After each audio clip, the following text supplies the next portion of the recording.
तो hello everyone, आज हम लेने वाले एफ का जो हमारा बिजनेस कम्युनिकेशन 2 के जितने भी अब लेटर्स हैं उनको आज हम लोग लेने वाले हैं। मतलब जो हमने ट्रेड लेटर और नोटिस एंड एजेंडा तो पढ़ा दिया है, तो उसको छोड़कर बाकी के जितने भी लेटर, चाहे वो रिपोर्ट राइटिंग हो या फिर ये हमारा कंज्यूमर ग्रीवेंस लेटर हो, सेल्स लेटर हो, जितने भी बचे हुए हमारे लेटर्स हैं उन सबको आज के इस लेक्चर के अंदर हम लोग लेने वाले हैं। तो हम लोग बिजनेस कम्युनिकेशन का सेमेस्टर 2 पढ़ रहे हैं एंड आज के लेक्चर के अंदर जितने भी लेटर्स बचे हुए रिमेनिंग लेटर्स उन सबको आज के लेक्चर में आपको समझा दूंगा। उनका फॉर्मेट क्या रहता है, किस तरीके से उनको लिखा जाता है, सारी चीज़ें। ठीक है, तो सबसे पहले मैं आपको बता देता हूँ कौन से लेटर्स पढ़ेंगे। तो सबसे पहले हम लोग सेल्स लेटर के बारे में समझेंगे। सेल्स लेटर क्या होता है, कैसे सेल्स लेटर को लिखा जाता है, फॉर्मेट क्या रहता है उसका। उसके बाद एक और लेटर होता है फॉलो अप सेल्स लेटर। ठीक है, तो इसके बारे में भी समझेंगे, ये क्या होता है, ये किस तरीके से लिखा जाता है। उसके बाद नेक्स्ट होता है प्रमोशनल लीफलेट एंड फ्लायर्स। ये भी एक टाइप का सेल्स लेटर ही होता है, बट इसको अलग तरीके से लिखा जाता है। आपने जैसे पोस्टर देखा होगा ना, वही होता है ये। ठीक है, तो उसको भी बारे में बताएंगे।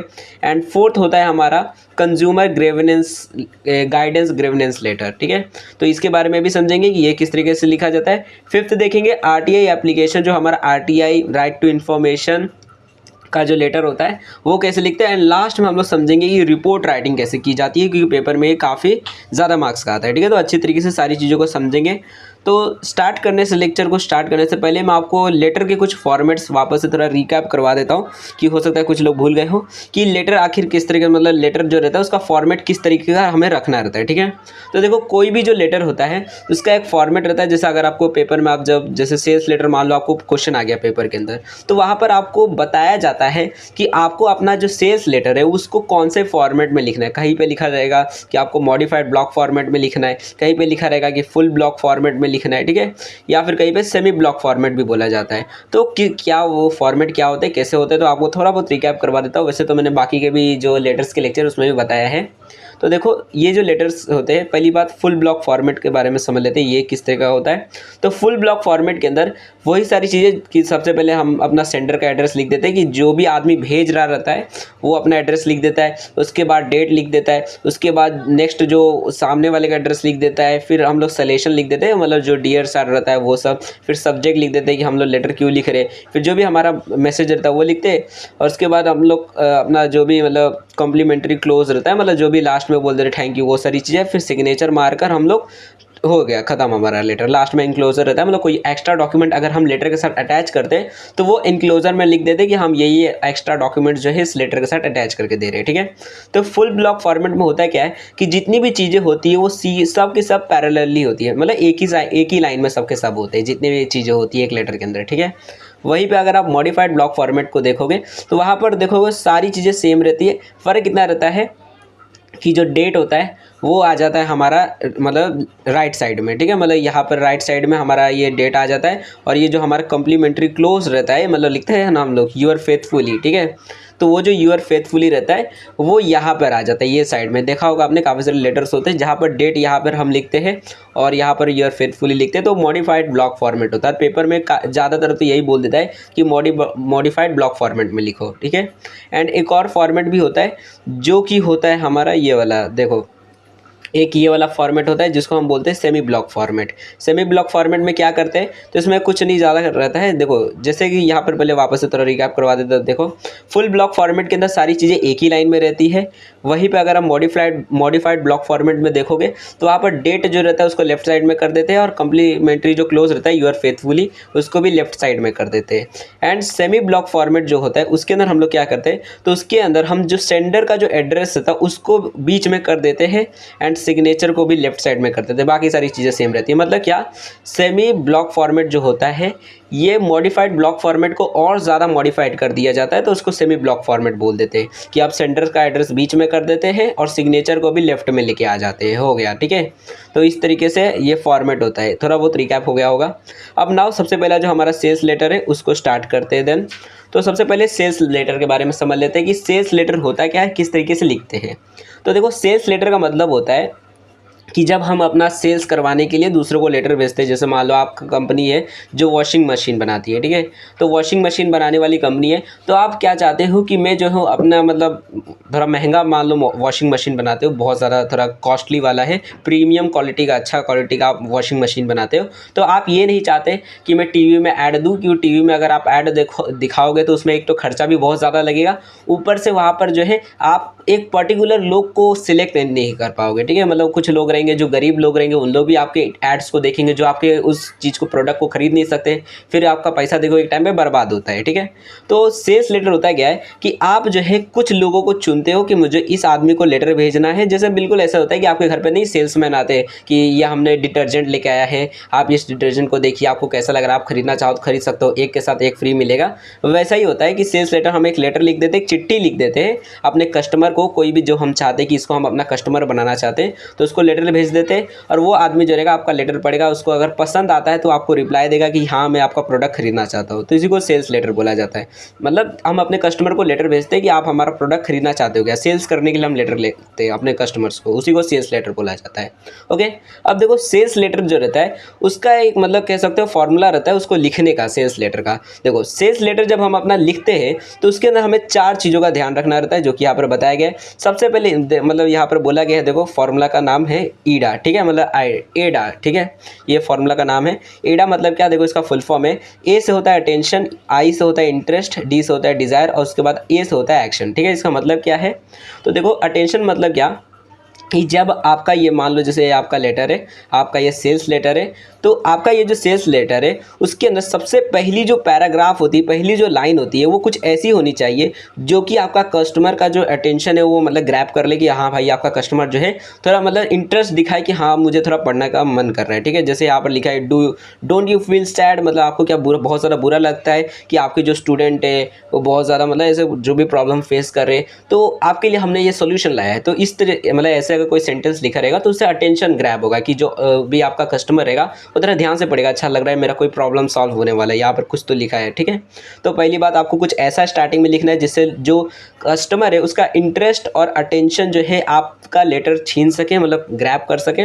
उसके बाद आपको काफ़ी सारे उसके फीचर्स बताने कि हम आपको ये सारी चीज़ें उसके अंदर आपको मिलेगी, ये होगा, वो बहुत अच्छी क्वालिटी का होगा, देखो हमको ये सारे अवार्ड्स मिले, जिसकी मदद से उसके अंदर एक डिज़ायर आए कि हाँ मुझे ये प्रोडक्ट खरीदना है।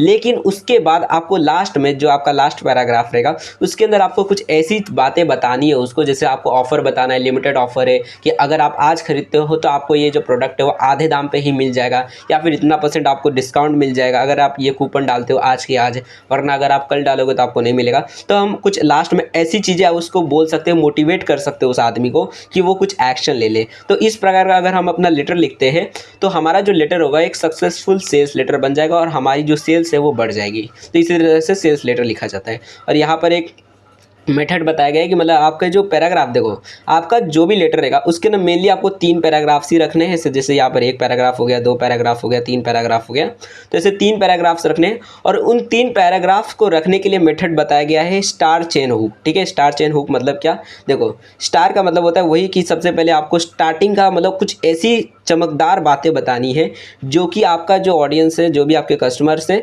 उनका अटेंशन और उनका जो इंटरेस्ट है उसे ग्रैब कर सके। जैसे मतलब आपको कुछ ऐसी अनोखी चीज़ें बोलनी है, जैसे कोई आप मान लो वॉशिंग मशीन बेचना चाहते हो, आप बोल दो कि आपके हाथ बहुत ज़्यादा आप दुखते होंगे, आप मतलब कपड़े धो दोगे, कुछ भी आप डायलॉग मार सकते हो, जो भी आपका डायलॉग रहेगा।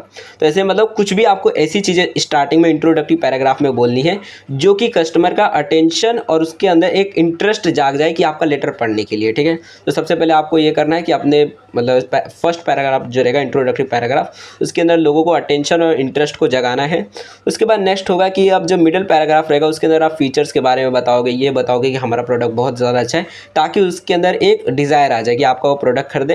एंड लास्ट में आप हुक करोगे। हुक का मतलब होता है कि मतलब एक टाइप से पकड़ लेना, कि अब आप अपने प्रोडक्ट को बेचने के लिए अपने कस्टमर को मोटिवेट करोगे कि आप एक्शन लो। एक्शन मतलब कि आप जाकर हमारा प्रोडक्ट को खरीद लो। अब क्यों खरीदेंगे वो, क्योंकि हम आपको बहुत सारे ऑफर देंगे। मतलब क्लोजिंग पैराग्राफ में आप कुछ ऐसे ऑफर्स बोल सकते हो, या फिर ये बोल सकते हो कि हमारे अब लिमिटेड प्रोडक्ट्स बचे हुए, तो आप खरीदना चाहो तो आज ही खरीदो, वरना फिर हो सकता है कल ख़त्म हो जाए। ऐसी कुछ चीज़ें बोलकर ताकि वो जो कस्टमर है आज ही के आज एक्शन ले और आपका प्रोडक्ट खरीद ले। तो ये कुछ मेथड्स है जिनकी मदद से आपको सेल्स लेटर लिखना है। ओके, अब यहाँ तक आपको ये समझ आ गया सेल्स लेटर आके लिखना क्या कैसे है, क्या क्या चीज़ें उसके अंदर लिखनी है। बट अभी भी सवाल है भाई फॉर्मेट क्या है, कैसे लिखना है लेटर। ठीक है, मेन तो यही मुद्दा है, फॉर्मेट के बारे में जानना है। तो देखो फॉर्मेट कुछ ऐसा है, सबसे पहले जो सेंडर एड्रेस रहेगा वो आप लिखोगे बीच के अंदर, ये सेमी ब्लॉक फॉर्मेट है। तो सेंडर एड्रेस यहाँ पर लिखोगे, सेंडर कौन है तो कंपनी वाले हैं वही सेंडर है। तो ये अपना कंपनी वाले जो रहेंगे वो अपना मान लो जैसा आपकी कंपनी है यहाँ पर लिखा है शेविंग मशीन कंपनी है, ये कोई मतलब शेविंग की मशीन जो शेविंग वाली रहती है ना दाढ़ी बनाने वाली, तो उसकी मशीन की कोई कंपनी है। जो कंपनी का नाम लिखा है सुषमा शेविंग मशीन। तो ये जो कंपनी है उसका आपको एड्रेस लिख देना। कोई भी वहाँ पर हो सकता है क्वेश्चन में नाम बताए ना बताए, तो अगर नहीं बताया रहेगा क्वेश्चन में तो आप उन से कोई भी लिख सकते हो, अपना कोई भी कंपनी बनाकर उसका कोई भी ऐसे एड्रेस और पिन कोड डाल देना जो चाहे वो। तो सबसे पहले सेंटर का एड्रेस डाल देना है, जो कंपनी का एड्रेस रहेगा वो। उसके बाद आपको डेट लिखनी है, जो भी पेपर की दिन रहेगी या फिर उससे 1-2 दिन पहले जो भी आप डेट देना चाहो वो दे सकते हो। उसके बाद नेक्स्ट रहेगा कि अब आप जो रहोगे जिस भी आदमी को अपना लेटर भेज रहे हो उसका यहाँ पर नाम लिख दोगे। जैसे मान लो यहाँ पर स्कूल में भेजा जा रहा है, कोई कॉलेज में भेजा जा रहा है तो द प्रिंसिपल लिख दिया गया है। लेकिन अगर मान लो आप किसी के घर पर भेज रहे हो लेटर, तो उस आदमी का या फिर उस औरत का जो भी नाम रहेगा वो लिख देना। जैसे मिस्टर राजेश, मिसेस खन्ना, जो भी नाम रहेगा वो लिख देना यहाँ पर। कि अगर मान लो दूसरा कोई प्रोडक्ट है जैसे वॉशिंग मशीन है, तो नॉर्मली हम औरत लोग को ही वो लेटर भेजेंगे, तो उसके लिए आप लिख सकते हो मिसेस खन्ना या फिर मिसेस रश्मिका, जो भी नाम रहेगा वो लिख देना है यहाँ पर। तो यहाँ पर नेम लिख देना है आपको, जो भी पर्सन रहेगा। उसके बाद उसका एड्रेस लिख देना है उस आदमी का, मतलब यहाँ पर आपको सेंडर का एड्रेस और उसकी डिटेल्स लिखनी है कि उसका नाम क्या है और उसका एड्रेस क्या है। उसके बाद अब यहाँ एड्रेस हो जाने के बाद सेंटर का एड्रेस आप जैसे ही लिख दोगे, उसके बाद नेक्स्ट आपको करना है सैल्यूटेशन डाल देना है। सैल्यूटेशन जो अपना रहता है ना डियर सर या फिर मैडम, वो सारी चीज़ें आपको लिख देनी है। डियर मैडम मत लिखना, मैडम खाली लिखना। तो सैल्यूटेशन डाल देना है। यहाँ पर आपको सब्जेक्ट लिखने की कोई ज़रूरत नहीं रहती है, मतलब सेल्स लेटर के अंदर, क्योंकि सेल्स लेटर है ही डायरेक्ट ही सबको पता चल रहा है, तो इसलिए यहाँ पर मतलब देने की ज़रूरत नहीं रहती, कस्टमर पढ़ के ही समझ जाता है। ठीक है, एंड कभी भी जब हम सेल्स करते हैं तो हम सामने वाले को पहले ही नहीं बताते कि मैं आपको प्रोडक्ट बेचना चाहता हूँ इसलिए मैं आपसे बात कर रहा हूँ, वरना कस्टमर जो रहता है वो आपसे उतना इंटरेस्ट लेकर बात नहीं करना चाहता रहेगा, वो चाहेगा कि मैं यहाँ से भाग जाऊँ। ठीक है, वरना मेरे को अपना प्रोडक्ट बेच देगा, इसलिए यहाँ पर सब्जेक्ट नहीं दिया जाता है, वरना कस्टमर पहले ही समझ जाएगा ना हाँ भाई एक सेल्स लेटर है, एडवर्टाइजमेंट है, तो नहीं पड़ेगा उतना इंटरेस्ट से, इसलिए यहाँ पर सब्जेक्ट नहीं दिया जाता है। उसके बाद अब आपका मेन यहाँ पर मैसेज चालू हो जाएगा, जो भी आपका मतलब जो भी पैराग्राफ्स आपको अब लिखने हैं, मैसेज जो भी आपका है, जो भी आपकी सेल्स करवाने के लिए जो भी आपको अब इन्फॉर्मेशन लिखनी है यहाँ पर, वो यहाँ पर लिखनी है। ठीक है, 3 पैराग्राफ्स में आपको इन्फॉर्मेशन को बांट देना है। ये सबसे पहले आपका इंट्रोडक्टरी पैराग्राफ होगा, फिर मिडल पैराग्राफ होगा, उसके बाद आपका क्लोजिंग पैराग्राफ होगा। वैसे ही यही मेथड को इस्तेमाल करना है, स्टार चेन हुक के फॉर्मेट को ही, कि सबसे पहले आप स्टार्टिंग में कुछ ऐसी बातें करोगे जिससे कस्टमर का अटेंशन जो रहेगा वो मतलब आ जाएगा कि हाँ मेरे को थोड़ा पढ़ना है कि ये लेटर में क्या लिखा है। उसके बाद कस्टमर का इंटरेस्ट भी जाग जाएगा कि हाँ ये मतलब कुछ अच्छा प्रोडक्ट लग रहा है।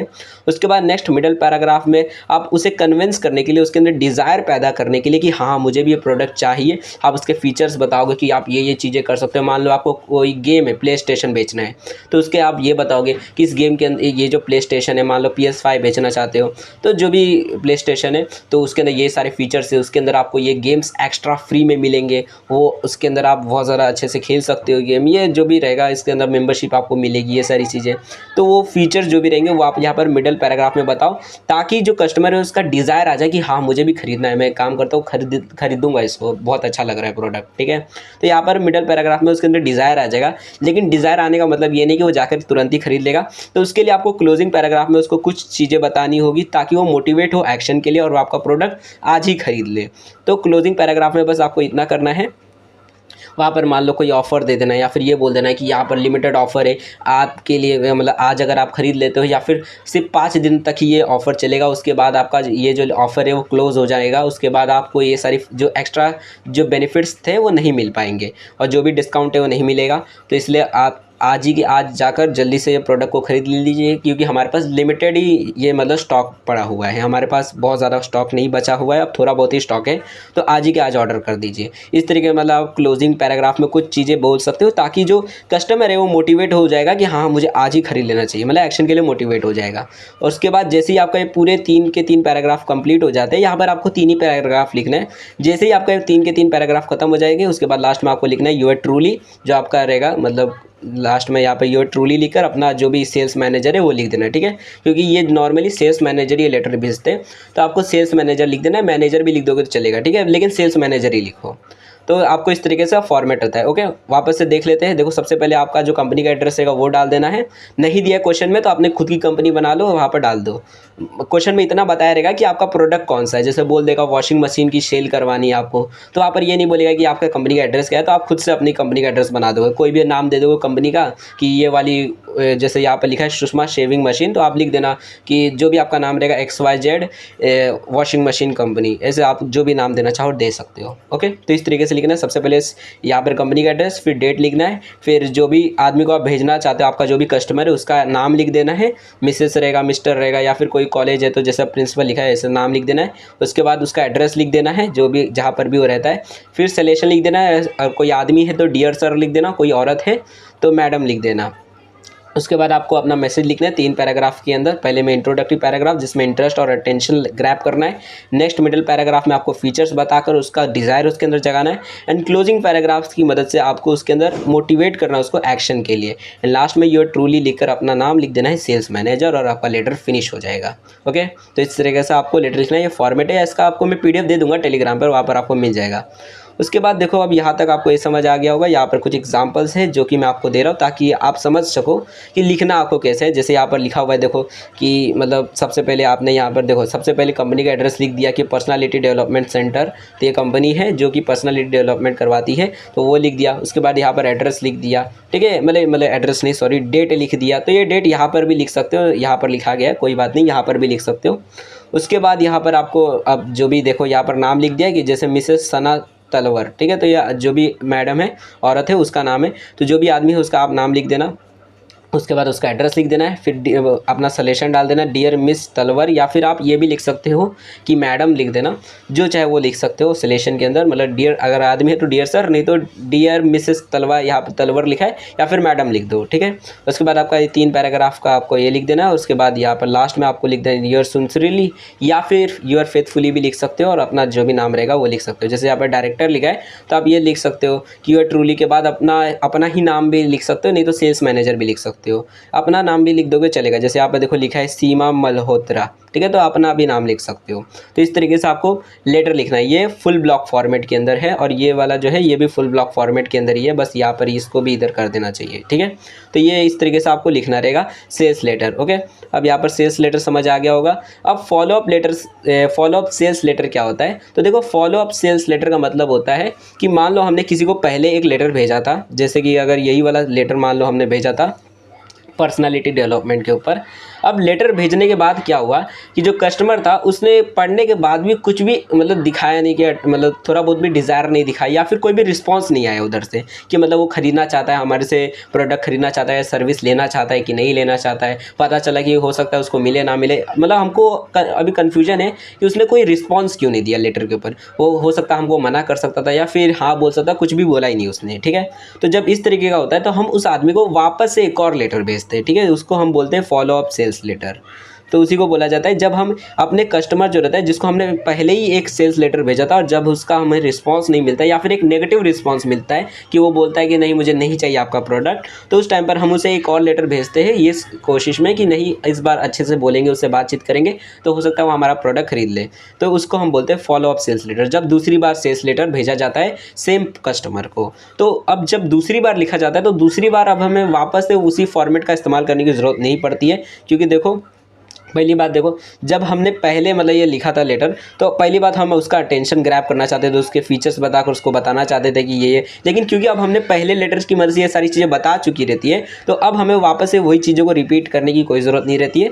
अब हम करते क्या है कि अब हम वापस से उसको मतलब थोड़ा बहुत और ज़्यादा मोटिवेट करने के लिए, अब मैं कह सकते हो फॉलोअप सेल्स लेटर के अंदर हम ज़्यादातर अब मोटिवेट करने के ऊपर ही ज़्यादा करेंगे, कि बोलेंगे देखो कि हमने जो है आपको पहले मतलब सेल्स लेटर भेजा था, उसके अंदर आपने मतलब आपका रिस्पांस ज़्यादा अच्छा नहीं था, बट हम आपको विश्वास दिलाते हैं कि हमारा जो सर्विस है वो बहुत ज़्यादा अच्छा है। जैसे यहाँ पर अगर आप देखोगे कि यहाँ पर लिखा है कि मतलब जैसे यहाँ पर है ये Mahindra Ford car service centre, ठीक है, कि मतलब फोर्ड की जो कार सर्विस सेंटर है वो वाली है, तो उन्होंने किसी दूसरी कोई भी कस्टमर है जिसके पास कोई भी ऐसी नॉर्मल कार है दूसरी कंपनी की, तो उसको sales follow up sales letter भेजा है कि आप जो है काफ़ी ज़्यादा हमारे लिए प्रीशियस कस्टमर है, हम नहीं चाहते कि आप जो है ख़राब क्वालिटी की सर्विस को इस्तेमाल करें, एंड हमारी जो कंपनी है वो आपको बहुत ज़्यादा बेस्ट क्वालिटी की सर्विस देगी। हम ये नहीं देखते कि आपकी कौन सी आप कंपनी के प्रोडक्ट्स इस्तेमाल कर रहे हो, आप एज अ हमारे सोसाइटी के मेंबर हम चाहते हैं कि आप जो है आप बेहतर से बेहतर चीज़ों को इस्तेमाल करें, इसलिए हम चाहते हैं कि आप हमारे इधर से सर्विस लें। ऐसी सारी चीज़ें आपको लिख देनी है। एंड उसके बाद मतलब कह सकते हो फॉलोअप सेल्स लेटर के अंदर बस मैसेज का फ़र्क रहता है, इसलिए यहाँ पर सिर्फ मैसेज ही लिखा गया है।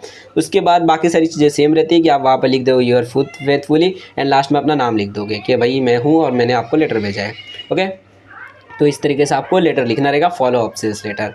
एंड लास्ट में एक और इसी के अंदर सेल्स लेटर जो आपका चैप्टर है उसके अंदर एक और लास्ट में एक टॉपिक है जो है प्रमोशनल लीफलेट्स एंड फ्लायर्स, ठीक है। ये क्या होता है, तो आपने देखा होगा रोड पे बैनर्स लगे हुए रहते हैं, पोस्टर्स लगे हुए रहते हैं, या फिर घर में आपको नहीं ऐसे पोस्ट मतलब रहता है, मतलब पेपर देखे जाते हैं कि यहाँ पर एक नई दुकान खुली हुई है जहाँ पर मतलब जो है नई दुकान खुली है, रीओपनिंग हो रही मतलब न्यू वहाँ पर नई दुकान खुली है, तो वहाँ पर अभी जो है कोई चीज़ अभी सेल्स चल रही है, तो वहाँ पर 50% ऑफ है, तो अभी जाओगे तो सारी चीज़ें मिलेगी क्योंकि नई दुकान है तो वहाँ पर ऑफर दे रहे हैं उन लोग, ठीक है। तो इस तरीके से आपने देखा होगा कि लोग आपको लीफलेट्स मतलब हाथ में नहीं ऐसे पेपर दे के जाते हैं जहाँ पर इस तरह से कुछ एडवर्टाइजमेंट रहता है वो दे के जाते हैं, ठीक है। तो ये सर इसी को हम बोलते हैं लीफलेट्स या फिर फ्लायर। जैसे आपने देखा होगा रोड पर ऐसे पोस्टर्स लगे हुए थे फिल्म के, या फिर अलग अलग कोई भी प्रोडक्ट कोई भी चीज़ के, कोई भी कंपनी, जोमेटो, ये सारी चीज़ों के पोस्टर्स लगे हुए रहते हैं, तो उसी को बोला जाता है promotional leaflets and flyers.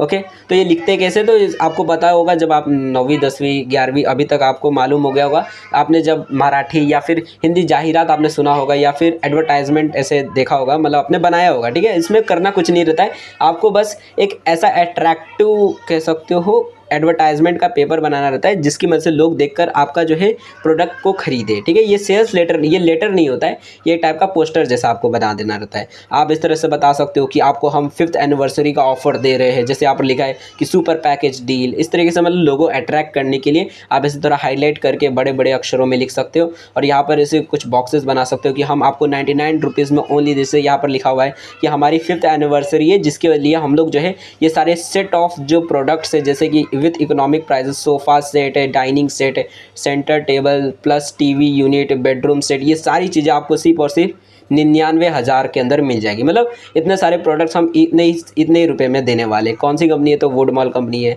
Also available और श्योरेड बेनिफिट कि हम आपको इंश्योरेंस भी देंगे, और अगर आप हमसे कांटेक्ट करना चाहते हो तो आप इस एड्रेस पे आ सकते हो, या फिर हमें वेबसाइट पे भी मतलब बातचीत कर सकते हो, या फिर ईमेल पे भी बातचीत कर सकते हो, या फिर टेलीफोन नंबर पे भी बातचीत कर सकते हो, या फिर आप ऑफलाइन आकर हमसे डायरेक्टली हमारे एड्रेस पे भी आकर प्रोडक्ट को खरीद सकते हो। तो इस तरीके से आपको लास्ट में एड्रेस दे देना रहता है, ठीक है। तो ये आपका प्रमोशनल लीफलेट का एक सैम्पल होता है, तो इस तरीके से हम लोग इसको लिखते हैं। तो मतलब जाहिरात जो रहता है एडवर्टाइजमेंट उसी की तरह लिखना रहता है, इसको ज़्यादा एक्सप्लेन नहीं करूँगा, आपको आता ही होगा इसको, तो इसी तरीके से लिखते हो। ओके, तो ये हो गया हमारा एक टॉपिक सेल्स लेटर। उसके बाद नाउ हम नेक्स्ट टॉपिक देखते हैं जो कि हमारा है कंज्यूमर गाइडेंस ग्रीवेंस लेटर। अब ये क्या होता है, तो सबसे पहले कंज्यूमर गाइडेंस ग्रीवेंस लेटर क्या होता है पहले उसके बारे में समझ लो। तो ये कुछ ऐसा होता है, देखो हमारा जो कंज्यूमर प्रोटेक्शन एक्ट है वो क्या कहता है कि मतलब कंज्यूमर को जो है काफ़ी सारे जो सेलर्स होते हैं वो लूट लेते हैं। मतलब कि आप कस्टमर हो, आप कंज्यूमर हो, और आपके साथ कोई मतलब जो सेलर है उसने कुछ गलत कर दिया, आपको डैमेज प्रोडक्ट दे दिया या फिर ऐसा कुछ हो गया और आप चाहते हो वो वापस करूँ, लेकिन वो वापस नहीं ले रहा है, तो आप उसके अगेंस्ट में जो है जैसा रहता है ना, हम लोग कोर्ट में जाकर केस कर देते हैं, तो वैसे ही कंज्यूमर्स के लिए एक कोर्ट बनाया गया है जैसे जिसको हम बोलते हैं डिस्ट्रिक्ट फोरम, स्टेट कमीशन और नेशनल कमीशन। ये मतलब कंज्यूमर कोर्ट्स है, ठीक है, मतलब कंज्यूमर डिस्प्यूट रिड्रेसल फोरम इन्हें बोला जाता है। तो ये जो मतलब ऐसे कोर्ट है ये खास करके कंज्यूमर्स के लिए ही बनाए गए हैं। मतलब 3 कोर्ट है, एक डिस्ट्रिक्ट लेवल पे जैसे हमारा है ना ये लोकल कोर्ट होता है, उसके बाद मतलब डिस्ट्रिक्ट कोर्ट होता है, उसके बाद हाई कोर्ट होता है हमारा, और उसके ऊपर होता है सुप्रीम कोर्ट। वैसे ही कुछ है हमारा ये डिस्ट्रिक्ट फोरम, स्टेट कमीशन और नेशनल कमीशन, ठीक है। तो मतलब ये उसी प्रकार का है। तो एक कंज्यूमर के लिए कोर्ट्स बनाए गए जहाँ पर जो है कोई भी आदमी जो है, कोई भी कस्टमर है, कोई भी कंज्यूमर जो है, वो किसी भी दूसरे मान लो ट्रेडर है उसके खिलाफ में कंप्लेन दे सकता है एक लेटर लिख के कि मेरे को इस आदमी ने मतलब धोखा दिया है, मेरे साथ ऐसा ऐसा इसने किया है और मैं चाहता हूँ कि मेरे पैसे रिफंड मुझे हो जाए, तो इसलिए मैं लेटर लिख रहा हूँ इसके खिलाफ में कि इसने मेरे साथ ऐसी सारी चीज़ें की है। उसके बाद वो जो फोरम रहेगा वो उसके खिलाफ में कार्रवाई करेगा और आपका जो भी प्रॉब्लम रहेगा उसको सॉल्व करने की कोशिश करेगा और एज अ कंज्यूमर आपको जो भी मतलब रिफंड चाहिए रहेगा वो मिल जाएगा। तो इस तरीके से होता है। ओके, अब देखो यहाँ पर कुछ चीज़ें हैं जो आपको समझ लेनी है कि देखो हमारा ये जो कंज्यूमर जो होते हैं वो काफ़ी सारे अलग अलग जगहों से मतलब अपने आप को बचा सकते हैं। ज़रूरी नहीं है कि हम डायरेक्टली मतलब ऐसे डिस्ट्रिक्ट फोरम में जाकर वहाँ पर ही मतलब जाकर केस करें या फिर नेशनल कमीशन मतलब जाकर वहाँ पर ही केस करें। यहाँ पर और भी कुछ वेज होती है जिनकी मदद से कोई भी कंज्यूमर जो रहता है लेटर लिखकर अपनी जो है परेशानी को हल कर सकता है और जो भी उसका प्रॉब्लम रहेगा जैसे रिफंड लेना या फिर प्रोडक्ट को मतलब रिप्लेस करना है उसको करवा सकता है। कैसे करते हैं, तो जैसे यहाँ पर बताई गई कंज्यूमर प्रोटेक्शन के लिए यहाँ पर कुछ एजेंसीज बताई गई है जिनकी मदद से कंज्यूमर अपने आप को प्रोटेक्ट कर सकता है। ठीक है, तो सबसे पहला होता है एट गवर्नमेंट लेवल की पहली बात तो वही कंज्यूमर लेगिस्लेशन में जा सकते हैं, वो जो हमारा डिस्ट्रिक्ट फोरम है, स्टेट कमीशन, नेशनल कमीशन, वहाँ पर जा सकते हैं। मतलब जो भी हमारे कंज्यूमर के लिए कोर्ट बनाया गया है कंज्यूमर कोर्ट, वहाँ पर जाकर आप पहले केस कर सकते हो, वो एक तरीका है। या फिर पब्लिक डिस्ट्रीब्यूशन सिस्टम या फिर कोऑपरेटिव सोसाइटीज़, मतलब काफ़ी सारे ऐसे संस्थाएँ होती है, वहाँ पर भी जाकर आप ऐसे केस कर सकते हो, वो आपके खिलाफ मतलब आवाज़ उठाएंगे और आपको न्याय मिलेगा। ठीक है, इससे सारी चीज़ें भी हो सकती है। या फिर आप बिजनेस लेवल पे भी कर सकते हो, खास करके बिजनेस लेवल पे कोड ऑफ कंडक्ट। या फिर यहाँ पे देखो एक चीज़ होती है मतलब कोई भी कंपनी जो होती है वहाँ पर एक कंज्यूमर अफेयर सेल रहता है ना, हम लोग फीडबैक के लिए रहता है। या फिर कस्टमर को कोई भी प्रॉब्लम रहती है तो वो जाकर शिकायत करते हैं कि देखो हमको ये सारी प्रॉब्लम आ रही है, तो वो जो रहता है जिसको हम कंज्यूमर अफेयर सेल बोलते हैं, CAC बोलते हैं उसको हम शॉर्ट कोड में। तो वो जो CAC होता है वहाँ पर जाकर कंज्यूमर जो रहता है जाकर अपना जो भी प्रॉब्लम रहता है वो जाकर दे देता है कि भाई देखो ये सारी मेरा प्रॉब्लम है, तुम्हारे कंपनी का ये जो ट्रेडर है, ये जो आदमी है, ये जो एम्प्लॉय है वो हमारे साथ मिसबिहेव कर रहा है या फिर हमें गलत चीज़ें दे रहा है, हम उससे रिफंड मांग रहे हैं नहीं दे रहा है। तो ऐसे टाइम पर वो जो कंपनी रहेगी वो खुद ही सॉल्व कर देगी, उसे कोर्ट तक पहुँचाने नहीं देगी। ठीक है, तो ये भी कर सकते हैं बिजनेस लेवल पर भी या फिर कंज्यूमर लेवल पर भी किया जा सकता है कि हम कंज्यूमर मूवमेंट कर सकते हैं, मतलब वही जाकर बातचीत करके वो सारी चीज़ें। तो ये सारी चीज़ें ठीक है, आपको इतना ये सारी चीज़ों पे ध्यान नहीं देना, बस ये दोनों पे ही ध्यान देना है। ठीक है, और नॉर्मली तो देखो ज़्यादातर हमें इसी पे ध्यान देना रहता है। तो मैं आपको बताता हूँ क्या चीज़ें हैं। ठीक है, अब ना देखो कंज्यूमर गाइडेंस गिवर्नेंस लेटर जो होता है उसका फॉर्मेट देख लेते हैं कि इसको लिखा कैसे जाता है, इसका फॉर्मेट कैसा रहता है। तो देखो इसका फॉर्मेट सिंपल सा है।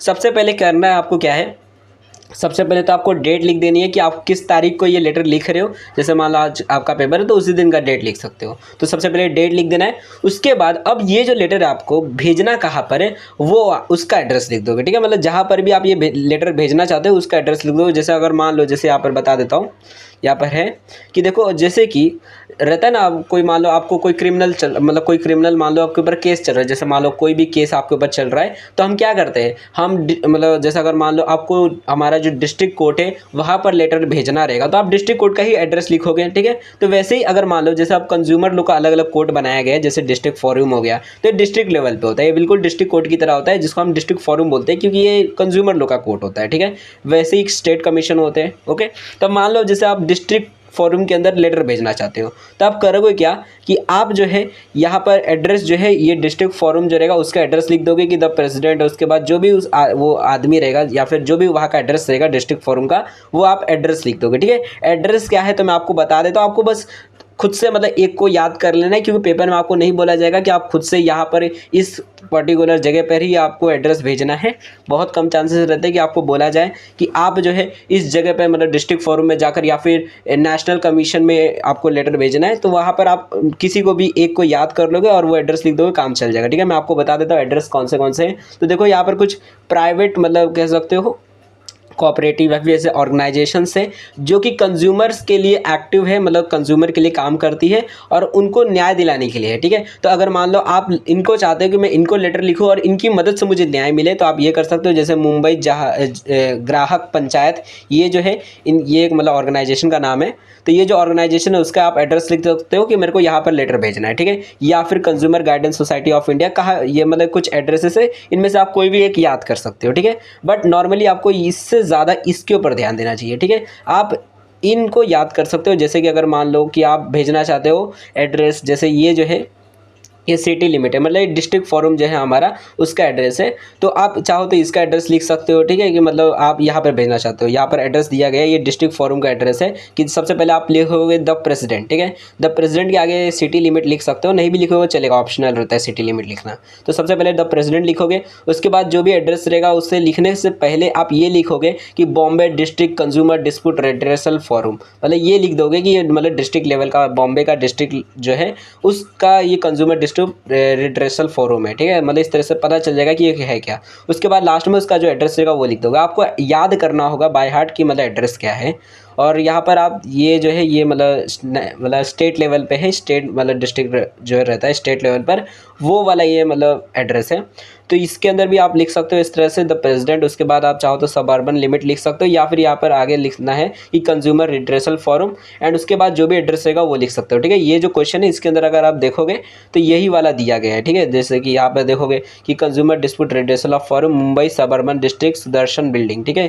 तो ये जो एड्रेस है ये इसी का एड्रेस है, मतलब ये वाला देखो, मतलब ये वाला जो एड्रेस है वही वाला है कि सुदर्शन बिल्डिंग गोखल रोड, यही वाला एड्रेस है, ठीक है। तो आप नॉर्मली आप चाहो तो इसको या फिर इसको या फिर इसको, इन तीनों में से किसी भी एक को या फिर दो को याद कर लो और आप वही वाला एड्रेस यहाँ पर लिख देना, ठीक है। तो ये आपको एड्रेस लिख देना है। जैसे ही देखो सबसे पहले आपको डेट लिख देना है, उसके बाद जहाँ पर आप भेजना चाहते हो उसका एड्रेस लिखोगे। एड्रेस लिखने का भी फॉर्मेट कुछ ऐसा है कि सबसे पहले आप लिख दोगे जो भी ऑर्गेनाइजेशन या फिर जिस भी पर्सन को आप भेजोगे, जैसे मान लो आप डिस्ट्रिक्ट जो फोरम है वहाँ पर भेज रहे हो तो लिख दोगे द प्रेसिडेंट, उसके आगे सिटी लिमिट लिखना चाहो तो लिखो, नहीं भी लिखो चलेगा। उसके बाद अभी है क्या, तो कंज्यूमर डिस्प्यूट रिड्रेसल फोरम है, ऑर्गेनाइजेशन है जो कि कंज्यूमर का जो भी डिस्प्यूट चलता है उसको सही करने का काम करती है, तो उस ऑर्गेनाइजेशन का नाम। और उसके बाद यहाँ पर आप जो भी एड्रेस रहेगा जैसे मुंबई सर्बन डिस्ट्रिक्ट सुदर्शन बिल्डिंग, ये सारी एड्रेस लिख दोगे, ठीक है। तो इस तरह से आपको एड्रेस लिख देना है। तो समझ आ गया होगा यहाँ पर करना क्या है, यहाँ पर जो भी आप ऑर्गेनाइजेशन है उसका एड्रेस लिखोगे। उसके बाद अब करना क्या है कि नेक्स्ट आपको ये करना है कि जैसे ही अब आप मान लो जैसे आप ये डिस्ट्रिक्ट फोरम के अंदर आप लेटर भेजना चाहते हो तो आपने वहाँ का, जैसे कि ये स्टेट फोरम है तो आप मान लो स्टेट फोरम को लेटर भेजना चाहते हो, अपना जो भी कंज्यूमर गाइडेंस ग्रीवेंस लेटर है, तो उसका आप एड्रेस यहाँ पर लिख दोगे। जैसे ही आप वो एड्रेस लिख दोगे उसके बाद अब आपको क्या करना है कि अब आपको अपना एड्रेस बताना है कि मैं कौन हूँ और मेरा एड्रेस क्या है। तो सबसे पहले आप लिखोगे कंप्लेनेंट, मतलब जो भी कंप्लेन कर रहा है उसका नाम, मतलब ऐसे लिखो कंप्लेनेंट, और उसके बाद अपना नाम लिख दोगे, पूरा नाम लिखोगे कि जैसा आपका मान लो अशोक गोविंद पंडित है, जो भी नाम रहेगा तो इस तरह से पूरा नाम लिख देना है। एंड उसके बाद आपका जो भी एड्रेस रहेगा कि ये वाला घर, building number 4, Nehru road, Mumbai, जो भी डिस्ट्रिक्ट, थाने, ऐसे जो भी आपका एड्रेस रहेगा वो सारी चीज़ें आप लिख देना है, ठीक है। तो सबसे पहले अपना नाम लिख देना, उसके बाद एड्रेस, उसके बाद अपोजिट पार्टी की किसके खिलाफ में आप ये लेटर लिखना चाहते हो। जैसे मान लो कोई दूसरा ट्रेडर है, कोई कंपनी वाला है जिसके खिलाफ में आप ये लेटर लिख ले हो, तो उस आदमी का पूरा नाम लिख देना यहाँ पर, और उसके बाद उसका जो एड्रेस रहेगा वो लिख देना। तो इस तरीके से आपको ये करना है कि सबसे पहले अपना कंप्लेनेंट लिखना है कि कौन कंप्लेन भेज रहा है, उसका नाम, एड्रेस ये लिखना है। उसके बाद अपोजिट पार्टी और उसके बाद उसका नाम और एड्रेस, ओके। उसके बाद नेक्स्ट आपको लिखना है कि नेचर ऑफ कंप्लेंट, कि अब ये जो कंप्लेंट है वो किस नेचर का है, कि मतलब आपको क्या करना है, आपको प्रोडक्ट अपना रिप्लेस करना है, या फिर आपने कोई एडवांस दिया था तो उसका रिफंड आपको करना है, या फिर आपने कोई प्रोडक्ट दिया था और वो डैमेज निकल गया है और वो उसका पैसा जो है वो रिफंड नहीं हो रहा है। ऐसा जो भी नेचर है का कंप्लेंट का वो लिख देना है, ठीक है। आपको बताया जाएगा क्वेश्चन के अंदर कि मतलब कैसा मतलब नेचर है, ठीक है, मतलब किस प्रकार का सिचुएशन है और आपको क्या करना है, किस प्रकार का गवर्नेंस लेटर लिखना है, तो आपको ऐसा कर देना है, ठीक है। उसके बाद अब एक सिंपल सा फॉर्मेट करना है, मैं आपको बता देता हूँ लिखेंगे कैसे। तो देखो स्टार्टिंग के कुछ पैराग्राफ्स मैं आपको बता सकता हूँ, मतलब फर्स्ट पैराग्राफ आपको कैसा लिखना है, उसके बाद आप ओन से बाकी सारी चीज़ें लिख पाओगे।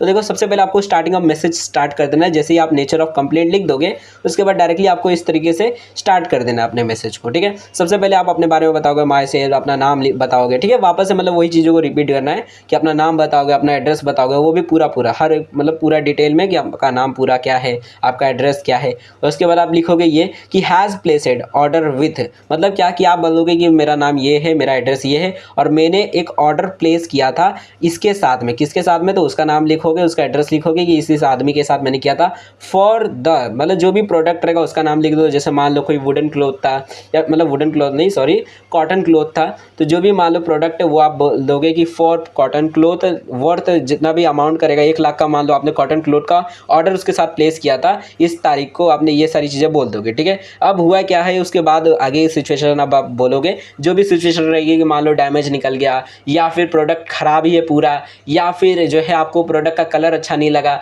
जो भी आपकी प्रॉब्लम रहेगी वो आप बोलोगे यहाँ पर। उसके बाद आपको मतलब कह सकते हो आपको 3-4 पैराग्राफ लिखने हैं, मिनिमम 3-4 पैराग्राफ लिखने हैं, क्योंकि ये थोड़ा अच्छे मार्क्स मतलब मिलने चाहिए, पूरे मार्क्स मिलने चाहिए। तो 3 से 4 पैराग्राफ आपको लिख देना है, ठीक है। 3-4 पैराग्राफ लिखने के बाद जैसे ही पूरा पैराग्राफ खत्म कर दोगे, लगभग मतलब मान लो इतना लिख देना है आपको, ठीक है, इतना, ठीक है। यहाँ पर आपको इतना ही दिख रहा है तो इतना आपको लिख देना है। उसके बाद क्या करना है, देखो मैं आपको दिखाऊंगा अभी एग्जांपल में कैसे रहता है, ठीक है। तो आपको ये लिखना है। उसके बाद जैसे ही आपका पूरा मैसेज मान लो खत्म हो गया, आपने लास्ट में बोल दिया कि हाँ भाई ऐसा ऐसा है, मेरे को ये सारी प्रॉब्लम थी, मैं ये सारी चीज़ें चाहता हूँ, ठीक है। अब उसके बाद लास्ट में आपको प्रेयर करना है। प्रेयर मतलब ये नहीं कि आपको वो करना है, प्रेयर मतलब कि अब आप क्या चाहते हो, मतलब रहता है ना हाथ जोड़ के हम बोलते हैं भैया मैं अब आपसे मतलब रिक्वेस्ट करता हूँ कि आप जो है मेरी ये सारी प्रॉब्लम सॉल्व कर दो, ठीक है। तो प्रेयर में आपको 1 से 2 चीज़ें बतानी है कि मेरी ये रिक्वेस्ट है कि मेरा जो पैसा है वो रिफंड हो जाए, जो भी मतलब आपकी प्रॉब्लम, जैसे आप लिखा है refund of advance against order, तो आप ये रिक्वेस्ट कर सकते हो कि मेरा रिक्वेस्ट है कि मेरी जो ऑर्डर है वो जल्द से जल्द जो है मतलब मेरा जो रिफंड है वो जल्द से जल्द हो जाए और मुझे मेरे पैसे वापस से मिल जाए, ठीक है। और अगर 1-2 और भी कोई चीज़ रहेगी, जैसे मान लो आप ये भी चाहते हो और भी कोई प्रॉब्लम है, और भी कोई रिक्वेस्ट रहेगी कि अब की बार जो है धोखा मत देना, या फिर ऐसी सारी चीज़ें तो नहीं बोल सकते, बट और भी मान लो, जैसे मान लो कि कोई डैमेज प्रोडक्ट आप रिप्लेस करना चाहते हो, तो पहले तो आप ये रिक्वेस्ट कर दोगे कि भाई जो है मेरा प्रोडक्ट जो है मेरे को रिप्लेस कर देना प्लीज़, ठीक है। आप ये सारी चीज़ें बोल दोगे एंड लास्ट में ये बोल दोगे सेकंड, मान लो एक और, मान लो आपको रिक्वेस्ट भेजना है, एक और प्रेयर बोलना है, तो आप ये बोल सकते हो कि इस बार प्लीज़ वापस से डैमेज प्रोडक्ट मत देना मुझे, ये सारी आप रिक्वेस्ट लिख सकते हो, ठीक है। तो आपको प्रेयर लिख देना है। प्रेयर मतलब वही आपको रिक्वेस्ट बोल देनी है कि अब आप चाहते क्या हो लास्ट में। उसके बाद आपको इस तरह से SD लिख देना है, और उसके बाद आपको ये लिखने के बाद अपना नाम लिख देना है कि भाई ये लेटर लिखा कौन है, और उसके बाद आपका ये जो लेटर होगा वो कंप्लीट हो जाएगा। इस तरह का कुछ फॉर्मेट होता है कंज्यूमर गाइडेंस ग्रीवेंस लेटर का, ठीक है। वापस से बता देता हूँ कैसे लिखते हैं। तो सबसे पहले अपना डेट लिखना है, फिर जो भी फॉर्म में आप भेज रहे हो उसका एड्रेस लिख देना है। उसके बाद कंप्लेनेंट लिखकर अपना नाम, एड्रेस, उसके बाद अपोजिट पार्टी लिखकर उसका नाम और उसका एड्रेस। उसके बाद नेचर ऑफ कंप्लेंट लिख देना। उसके बाद जो भी नेचर उसका रहेगा कि आपको रिफंड करना है, रिप्लेस करना है, जो भी रहेगा वो लिखनी परेशानी। और इस तरीके का कुछ आपको फॉर्मेट रखना है। स्टार्टिंग का पैराग्राफ बता रहा हूँ, मतलब कि आपको ये बोलना है कि मेरा नाम है, माई सेल्फ, जो भी आपका नाम रहेगा, XYZ, एड्रेस नंबर 00, जो भी आपका एड्रेस रहेगा वो लिख दोगे। Has placed order with dash dash, जो भी आदमी रहेगा उसके साथ आपने ऑर्डर किया था। फॉर द प्रोडक्ट, जो भी आपका प्रोडक्ट रहेगा, वर्थ इतने रुपये का मैंने ऑर्डर किया था इस तारीख को और मेरे को ऐसा ऐसा मिला, जो भी फिर उसके आगे जो भी इशू रहेगा वो आप लिखोगे, ठीक है। और उसके बाद आगे और बढ़ा चढ़ाकर आपको लिखना है, मतलब कि मैंने बहुत बार इधर गया था, मेरे को कुछ नहीं हुआ, मैं कंपनी में बार बार जा रहा हूँ, उधर के मैनेजर जो है मुझसे बात कर नहीं रहे, मेरे प्रोडक्ट्स को मतलब रिप्लेस नहीं कर रहे या फिर रिफंड मेरा पैसा नहीं कर रहे। और लास्ट में मैं डिस्ट्रिक्ट फोरम में जा रहा हूँ बातचीत करने के लिए, मेरा इतना पैसा का डैमेज हो गया, मेरे को इतना लॉस हो गया, मेरे को बाकी सप्लायर को भी देना था, मतलब पूरी राम कहानी आपको बता देनी है, ठीक है। तो इस तरीके का आपका कंज्यूमर गाइडेंस ग्रीवेंस लेटर रहेगा। ये फॉर्मेट इसका मे भी समझ आ गया होगा। यहाँ पर आपको यहाँ पर कुछ एग्जांपल्स है जो कि आप देख सकते हो, जैसे कि यहाँ पर देखो सबसे पहले डेट लिखा है, उसके बाद वही अपना जो स्टेट कमीशन है उसका एड्रेस लिख दिया गया है। और उसके बाद कंप्लेनेंट लिखकर आपको जो आपका नाम रहेगा, सबसे पहले अपना नाम लिख दो, जैसे आप लिखा अशोक गोविंद पंडित, और उसके बाद उसका जो एड्रेस रहेगा वो लिख देना, ठीक है।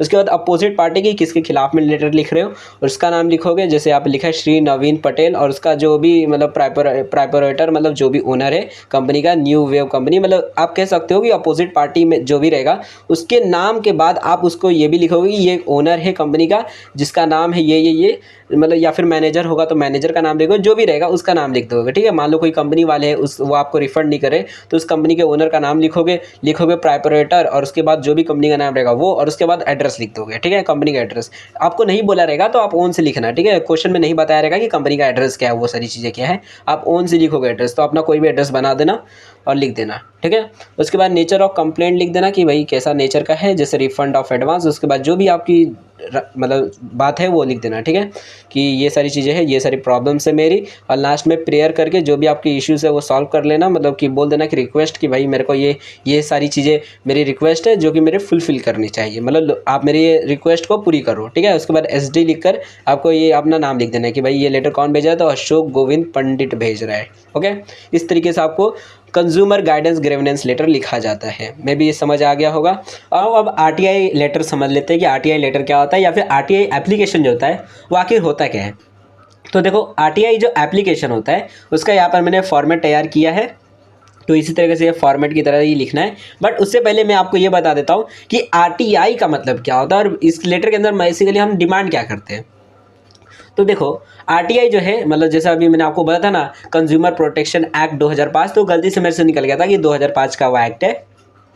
आरटीआई एक्ट जो है वो 2005 का है, ठीक है। मतलब थोड़ा पढ़ने में मतलब बाई चांस मुंह से निकल गया था गलती से 2005।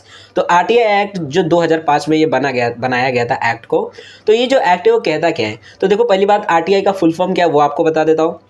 तो इसका जो फुल फॉर्म है वो है राइट टू इन्फॉर्मेशन, ठीक है। मतलब क्या कि देखो जितने भी इंडिया के जो नागरिक हैं, जितने भी लोग हैं इंडिया के अंदर, उनके पास ये राइट है कि वो गवर्नमेंट से कोई भी इन्फॉर्मेशन की डिमांड कर सकते हैं। जैसे अगर मान लो आप चाहते हो कि मुझे ये बताओ कि हमारे इंडिया के अंदर या फिर महाराष्ट्र के अंदर टोटल कितने यूनिवर्सिटीज़ है जो कि आइडोल को पढ़ाती है, या फिर कितनी ऐसी यूनिवर्सिटीज़ है जो कि मतलब ऐसे कोई मतलब कोई भी आप इन्फॉर्मेशन निकालना चाहते हो कि कितनी यूनिवर्सिटीज़ है, उसमें कितने स्टूडेंट जो होते हैं वो पास हो जाते हैं और कितने स्टूडेंट जो होते हैं वो फेल हो जाते हैं, आप ऐसी कुछ इन्फॉर्मेशन निकालना चाहते हो, ठीक है। तो कोई भी इन्फॉर्मेशन जो है आप गवर्नमेंट से मांगना चाहते हो अपने कंट्री के रिलेटेड, तो वो आप मांग सकते हो, ठीक है। तो इसी को राइट टू इन्फॉर्मेशन एक्ट बोला जाता है कि राइट टू इन्फॉर्मेशन, कि आपके पास ये हक है कि आप इन्फॉर्मेशन की डिमांड कर सकते हो गवर्नमेंट से, ठीक है। तो उसके लिए आप लेटर भेजोगे। मान लो जैसे अगर मान लो कि आप कोई भी इन्फॉर्मेशन निकालना चाहते हो, जैसे कि आपने मान लो कोई एक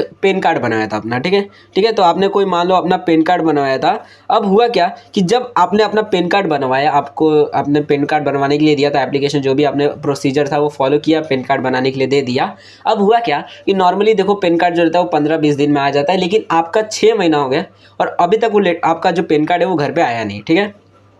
अब इतना टाइम हो गया अभी तक आपका लेटर नहीं आया, तो आप ये जानने के लिए लेटर लिखना चाहते हो कि मुझे ये बताओ कि मेरा जो पैन कार्ड है वो अभी तक आया क्यों नहीं, ठीक है, और किस ऑफिसर की गलती की वजह से ये लेट हुआ है इतना ज़्यादा। तो ये सारी चीज़ें अगर आप इन्फॉर्मेशन निकालना चाहते हो तो आप करोगे क्या कि जो भी डिपार्टमेंट रहेगा, मान लो पैन कार्ड का जो भी डिपार्टमेंट रहेगा उसको आप लेटर भेजोगे कि भाई बताओ मेरा जो पैन कार्ड है वो इतना लेट क्यों आया, ठीक है। तो उसी को हम बोलते हैं राइट टू मतलब आरटीआई लेटर, ठीक है, मतलब राइट टू इन्फॉर्मेशन लेटर, ठीक है। इस लेटर में आप करते हो क्या कि जिस भी डिपार्टमेंट से आप इन्फॉर्मेशन निकालना चाहते हो, जैसे मान लो आप हेल्थ डिपार्टमेंट से इन्फॉर्मेशन निकालना चाहते हो कितने पेशेंट मर जाते हैं, कितने पेशेंट बच जाते हैं, उसमें से कितने पेशेंट कौन सी बीमारी से मरते हैं, तो इस तरह का मान लो इन्फॉर्मेशन निकालना चाहते हो, या फिर कोई भी आप डिपार्टमेंट से कोई भी इन्फॉर्मेशन निकालना चाहते हो, जैसे पैन कार्ड का डिपार्टमेंट से अगर मान लो आप इन्फॉर्मेशन निकालना चाहते हो कि मेरा पैन कार्ड क्यों लेट हुआ, तो उसके लिए आप लेटर लिखोगे जिसको हम बोलेंगे आरटीआई लेटर, ठीक है, कि आप इन्फॉर्मेशन लेने के लिए गवर्नमेंट से लेटर को लिख रहे हो, ठीक है।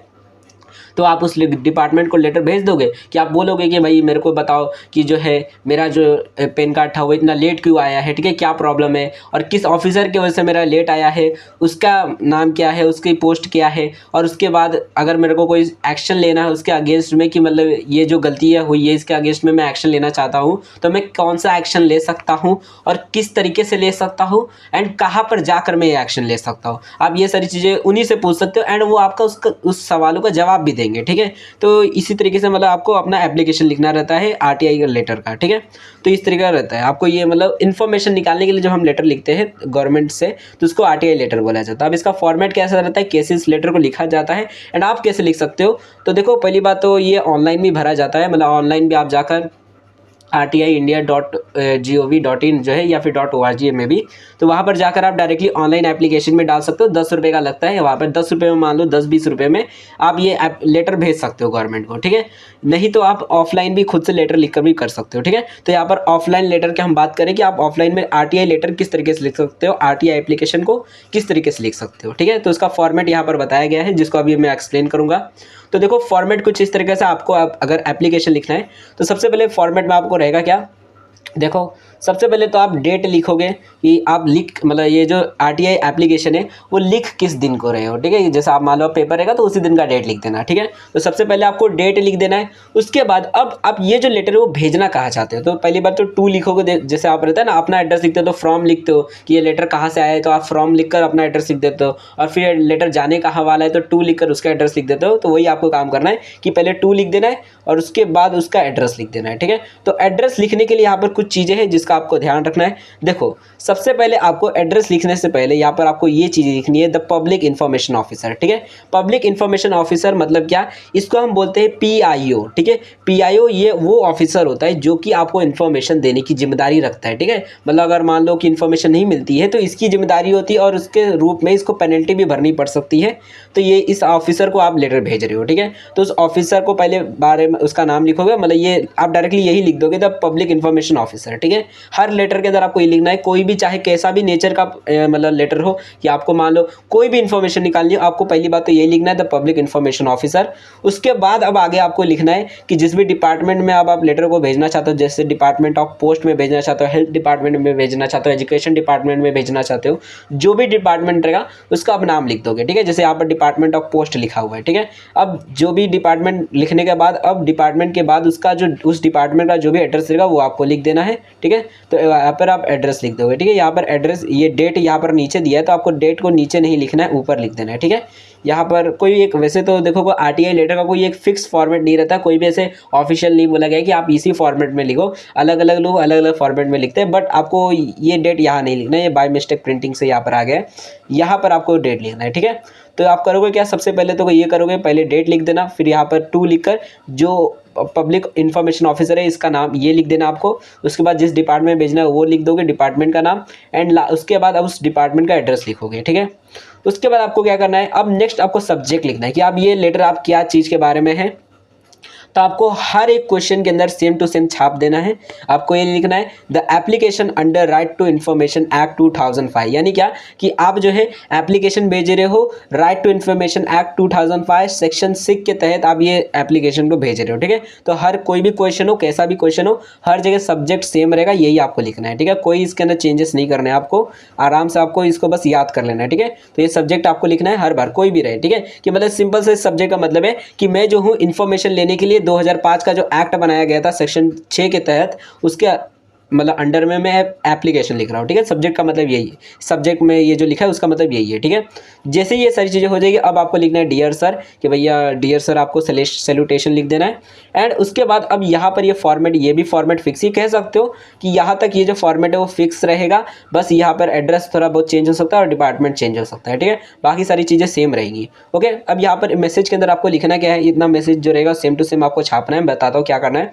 सबसे पहले तो आप अपने बारे में बताओगे कि आई एम, अपना पूरा नाम बताओगे, जैसे आप मान लो आपका नाम गोविंद खुराना, जो भी नाम रहेगा आपका पूरा सरनेम, नाम, पापा का नाम, जो भी पूरा नाम रहेगा वो लिख देना है। ठीक है, तो आई एम जो भी आपका नाम है XYZ, और उसके बाद आप लिखोगे रेजिडेंट ऑफ, अपना एड्रेस बोल दोगे। ठीक है, तो यहाँ पर पहले क्या करना है, आई एम लिखकर अपना नाम लिख देना है, उसके बाद रेजिडेंट लिख देना है कि मैं यहाँ का रहने वाला हूँ, कहाँ का है, तो अपना एड्रेस लिख देना है। ठीक है, अपना पूरा एड्रेस लिख दोगे, फुल एड्रेस लिखने के बाद अब नेक्स्ट आपको पॉइंट मतलब स्टॉप कर देना है, फुल स्टॉप मारकर। अब नेक्स्ट आपको ये लिखना है कि so I would like to ask for the following information, कि मैं जो हूँ चाहता हूँ कि मुझे ये सारी इन्फॉर्मेशन जो है मिले RTI के द्वारा, तो मैं ये सारी इन्फॉर्मेशन यहाँ पर लिख रहा हूँ। ठीक है, मतलब ये सारे क्वेश्चन लिख रहा हूँ। ओके, तो आपको यहाँ पर देखो स्टार्टिंग में ये जो मैसेज है इसके अंदर ये सारी चीज़ें नहीं लिखनी है कि भाई मैंने 6 महीना हो गया मेरे को पेन कार्ड लिया, अभी तक मेरा पेन कार्ड नहीं आया, मैं दर दर भटक रहा था, ये सारी चीज़ आपको नहीं बोलनी है। RTI वालों को कोई इससे फ़र्क नहीं पड़ने वाला है।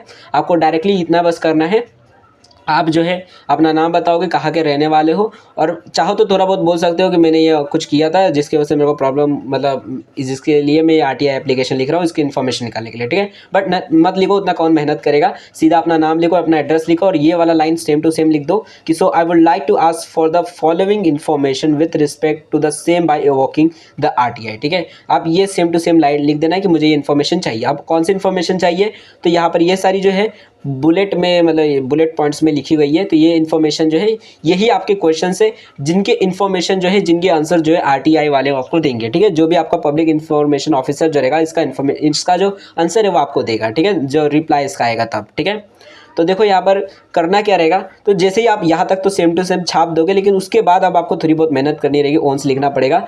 देखो यहाँ पर ये जो पॉइंट्स ये है क्या, पहले बता देता हूँ। तो देखो ये जो पॉइंट्स है ये है कि मतलब आप जो है इन्फॉर्मेशन क्या चाहते हो। जैसे मान लो पैन कार्ड वाला ही था, तो मान लो आपने सबसे पहला पॉइंट लिख दिया कि मैं जो हूँ चाहता हूँ कि मुझे जो है ये पहली बात तो ये बताया जाए कि मेरा जो पैन कार्ड है मैंने 6 महीने मतलब पहले मतलब एप्लीकेशन दिया था पैन कार्ड के लिए। उस टाइम पे मेरे को नॉर्मली जो है 15 से 20 दिन के अंदर पैन कार्ड नॉर्मली आ जाता है, बट मेरा 6 महीना हो गया और अभी तक नहीं आया। तो मेरा जो है मतलब वाई मेरा क्यों नहीं आया अभी तक पैन कार्ड, तो उसके बारे में पहली बात तो बताओ। आप ऐसा पहला क्वेश्चन लिख सकते हो, ठीक है।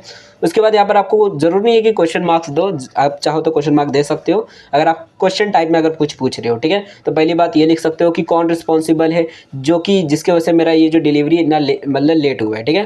तो ये आप पहली बात लिख सकते हो कि कौन रिस्पॉन्सिबिलिटी इसका मतलब कौन रिस्पॉन्सिबल है उसके बारे में आप पूछ रहे हो, ठीक है। उसके बाद आप नेक्स्ट लिखोगे कि जो भी ऑफिसर है जो कि इसके लिए रिस्पॉन्सिबल है उसका नाम मुझे बताओ, उसका पोस्ट में जो भी रहेगा वो सारी चीज़ें इन्फॉर्मेशन मुझे बताइए, ठीक है।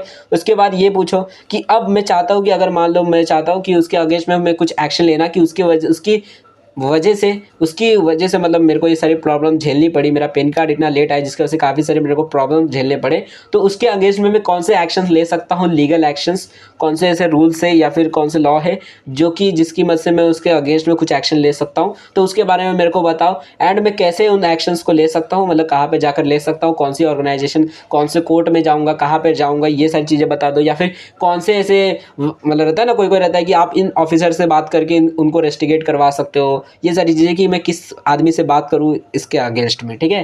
तो ये सारी चीज़ आप पूछ सकते हो, ठीक है। नॉर्मली आपको यहाँ पर ज़्यादा क्वेश्चंस नहीं पूछने रहते हैं, 10-12 नहीं बोलने हैं आपको कि भाई मेरे को ये वाली इन्फॉर्मेशन भी दे दो, ये वाली भी दे दो, ये वाली भी दे दो। आपको ज़्यादा से ज़्यादा 5 पूछने हैं, ज़्यादा से ज़्यादा 6 भी पूछ सकते हो, मतलब 5-6 ही आपको क्वेश्चन जो भी आपके इन्फॉर्मेशन है आपको मांगनी है, ठीक है। उससे ज़्यादा नहीं मांगनी है। जैसे ही आप ये 5 से 6 इन्फॉर्मेशन मांग लोगे, ठीक है, जैसे आप 5 मांगी गई इन्फॉर्मेशन, तो जैसे ही आप ये सारे 5 नहीं 6 मांगी गई है, ठीक है। तो जैसे ही आप ये 6 मतलब 5-6 इन्फॉर्मेशन मांग लेते हो, उसके बाद आपको लिखना क्या है, ये लास्ट में ये लिख देना है कि I look forward to receive this information from you, thank you. आपको ये लिख देना है कि मतलब मैं इंतजार कर रहा हूँ कि आप मुझे इन्फॉर्मेशन देंगे और थैंक यू लिख देना है। उसके बाद यूर सिंसियरली या फिर यूर फेथफुली लिखकर अपना सिग्नेचर कर देना है, ठीक है। यहाँ पर नाम नहीं लिखना है, सिग्नेचर डायरेक्टली करना है। एंड उसके बाद यहाँ पर चाहो तो फ्रॉम भी लिख सकते हो, नहीं भी लिखते हो डायरेक्टली अपना एड्रेस भी लिख सकते हो तो चलेगा, ठीक है।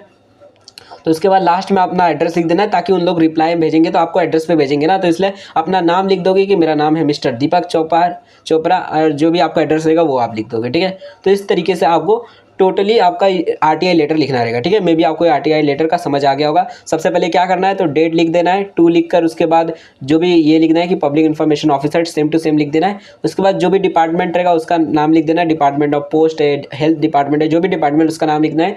उसके बाद उस डिपार्टमेंट का एड्रेस लिख देना है, ठीक है। एड्रेस ऑन से भी लिखोगे चल जाएगा, बट अगर मतलब ऑन से ही लिख दोगे कोई भी क्वेश्चन आ सकता है, तो वहाँ पर ऐसा कुछ नहीं है कि यही डिपार्टमेंट का नाम लिखना है, क्योंकि बहुत सारे डिपार्टमेंट है, ठीक है। तो उनसे ही लिख दोगे चल जाएगा। उसके बाद नेक्स्ट आपको सब्जेक्ट लिख देना है और सब्जेक्ट के अंदर ये सेम टू सेम छाप देना है। उसके बाद डियर सर लिखकर आपको ये सारी लाइंस को कॉपी करना है, यहाँ पर अपना नाम लिख देना, यहाँ पर अपना एड्रेस लिख देना, और उसके बाद आपको ये वाली लाइन कॉपी करनी है। उसके बाद यहाँ पर 5 से 6 आपके जो भी इन्फॉर्मेशन आप चाहते हो मांगना है, ठीक है। मतलब कि मेरे को ये इन्फॉर्मेशन चाहिए, मेरे को ये इन्फॉर्मेशन चाहिए, आप ऑन से ही पूछ सकते हो कि मेरे को ये, क्योंकि देखो क्वेश्चन में आपको बस इशू बताया जाएगा कि आपकी क्या इशू है और आप उसके अगेंस्ट में आरटीआई लेटर डाल रहे हो, ठीक है। तो वहाँ पर आपको खुद से ही सोच के कि मैं क्या क्या इन्फॉर्मेशन मांगूंगा, अगर मेरे को ऐसी प्रॉब्लम आती है तो आपको खुद से सोच के मतलब ऐसी इन्फॉर्मेशन मांगनी रहेगी कि मेरे को ये प्रॉब्लम आई थी तो क्यों आई थी, कौन रिस्पॉन्सिबल है इसके लिए, कौन सा ऑफिसर इसके लिए रिस्पॉन्सिबल है, और इसके मतलब क्यों वो ऐसा मतलब ऐसा गलती उसने क्यों किया था, क्या उसकी मतलब परेशानी थी, और अगर कोई परेशानी नहीं है उसने जानबूझ के ऐसा किया था तो मैं उसका अगेंस्ट में क्या एक्शन ले सकता हूँ। ये सारी इन्फॉर्मेशन हम मांग सकते हैं, या फिर जो भी प्रॉब्लम रहेगी, जो भी हमारा टॉपिक रहेगा उससे रिलेटेड हमको इन्फॉर्मेशन मांगनी है। 5 से 6 पॉइंट्स मांगने, आप बुलेट पॉइंट्स में ही इस्तेमाल करोगे, मैं जैसे पॉइंट देकर आपको इन्फॉर्मेशन मांगनी है, ठीक है। जैसे 1 2 3 लिखकर आपको नहीं मांगना है, आपको बुलेट, ये जो बुलेट पॉइंट्स होते हैं इनका इस्तेमाल करना है। उसके बाद लास्ट में आपको ये पॉइंट लाइन लिखकर सेम टू सेम लाइन लिख देनी है। उसके बाद आप ये लिखोगे कि यूर सिंसियरली या फिर यूर फेथफुली लिखकर अपना सिग्नेचर मारोगे, एंड फिर लास्ट में अपना एड्रेस लिख दोगे, नाम लिखकर एड्रेस, ठीक है। तो इस तरीके से आपका पूरा ये आरटीआई लेटर हो जाता है। मे बी आपको ये आरटीआई लेटर समझ आ गया होगा कि कैसे आरटीआई लेटर लिखते हैं। उसके बाद देखो अब हमारा चैप्टर जो है मतलब ये आज का लेक्चर का जो लास्ट टॉपिक है रिपोर्ट राइटिंग, अब उसको समझ लेते हैं रिपोर्ट राइटिंग क्या होता है। तो देखो थोड़ा रिपोर्ट राइटिंग जो है उसकी वजह से वीडियो काफ़ी लेट हो गई थी, क्योंकि मैं इसको डिटेल में थोड़ा अच्छे से समझने के बाद सोचा कि अच्छे से एक्सप्लेन करूँगा, वरना हो सकता है कि आपको पेपर में कन्फ्यूजन हो जाए कि मैं आखिर किस प्रकार का रिपोर्ट लिखूँ, क्योंकि यहाँ पर कुछ टाइप से रिपोर्ट्स के रिपोर्ट राइटिंग है। तो आपको एक्सप्लेन कर देता हूँ। पहली बात देखो, रिपोर्ट राइटिंग होती क्या है, तो देखो रिपोर्ट राइटिंग सिंपल सरल भाषा में अगर आप समझोगे तो रिपोर्ट राइटिंग का मतलब होता है कि कोई भी चीज़ की रिपोर्ट देना, ठीक है। जैसे कि अगर मान लो कंपनी के, देखो दो टाइप्स मतलब 3-4 टाइप्स के रिपोर्ट्स होते हैं। एक तो आप जो नॉर्मली टीवी रिपोर्ट्स सुनते होंगे वो वाली न्यूज़पेपर रिपोर्ट्स होती है, ठीक है।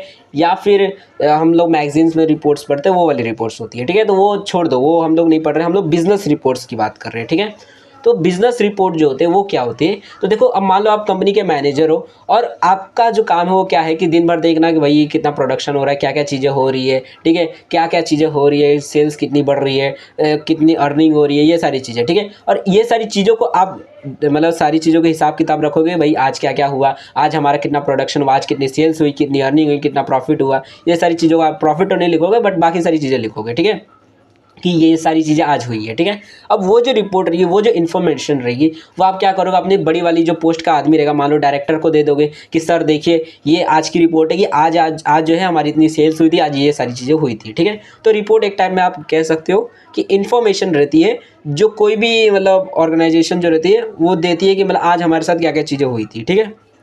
तो इसी को रिपोर्ट बोलते हैं। अब रिपोर्ट में भी कई सारे टाइप्स होते हैं रिपोर्ट राइटिंग के अंदर, मतलब बिजनेस रिपोर्ट के अंदर भी कई प्रकार के बिजनेस रिपोर्ट्स होते हैं, ठीक है। जैसे कि अगर मान लो कि आपकी कंपनी के अंदर आग लग गई, ठीक है, या फिर और कोई एक्सीडेंट हो गया, अब आप चाहते हो उसके ऊपर कोई रिपोर्ट देना कि मान लो आपके ऑर्गेनाइजेशन वाले ने बोला कि अच्छा देखो रिपोर्ट दे मेरे को कि मतलब फायर से जो डैमेज हुआ था वो क्यों हुआ था, कैसे हुआ था, एंड क्या क्या कारण थे, ये सारी चीज़ें बताओ, कितना डैमेज हुआ है, कितना चीज़ें बच गई है हमारी, ठीक है, इंश्योरेंस, ये सारी चीज़ें बताओ, ठीक है। तो उस टाइम पर आप रिपोर्ट देने जाओगे तो वो एक अलग टाइप का रिपोर्ट हो जाता है, ठीक है। तो इसे अलग अलग टाइप के रिपोर्ट है, बताता हूँ क्या क्या रिपोर्ट है, ठीक है। तो देखो यहाँ पर ये जो तीसरा वाला रिपोर्ट है ये पेपर में नहीं आता है, इसको पढ़ने की कोई ज़रूरत नहीं है। ये जो दो रिपोर्ट्स है ये पेपर के अंदर आते हैं, इनमें से कोई आ सकता है, तो इसको अच्छे से पढ़ लेते हैं, ठीक है। तो देखो ये रिपोर्ट है क्या, पहले इसको समझ लेते हैं। तो देखो इन्फॉर्मेशनल रिपोर्ट सबसे पहले इसका मतलब क्या होता है। इन्फॉर्मेशनल रिपोर्ट मतलब कोई भी ऐसा रिपोर्ट जो कि आपके सामने डाटा दे कि रीडर्स जो रहेगा उसको मतलब इन्फॉर्मेशन मिले, ठीक है, कोई भी चीज़ से रिलेटेड कि अगर मान लो हम कंपनी के अंदर ये चीज़ करेंगे तो हमारा कितना स्टॉक बढ़ेगा, सेल्स होगा, या फिर कोई भी चीज़ के बारे में इन्फॉर्मेशन जब मिलती है हमको तो उसको इन्फॉर्मेशनल रिपोर्ट बोलते हैं। जैसे सेल्स रिपोर्ट हो गई कि आज हमारी कितनी सेल्स हुई है, कितनी सेल्स बढ़ गई है, ठीक है, तो उसको इन्फॉर्मेशनल रिपोर्ट बोलते हैं, ओके। अब होता क्या, देखो यहाँ पर सेल्स मतलब ये जो हमारा इन्फॉर्मेशनल रिपोर्ट्स है इसके अंदर एक रिपोर्ट होता है जो कि आपको याद रखना है, काफ़ी इंपॉर्टेंट रिपोर्ट होता है जिसको हम इन्वेस्टिगेटिव रिपोर्ट बोलते हैं, ठीक है। और पेपर के अंदर ये काफ़ी बार पूछ लेता है कि इन्वेस्टिगेटिव रिपोर्ट लिखो, ठीक है। तो इन्वेस्टिगेटिव रिपोर्ट मतलब क्या कि कोई भी कंपनी के अंदर मान लो एक्सीडेंट हो जाता है, जैसे कई बार होता है कि कंपनी में आग लग जाती है, ठीक है।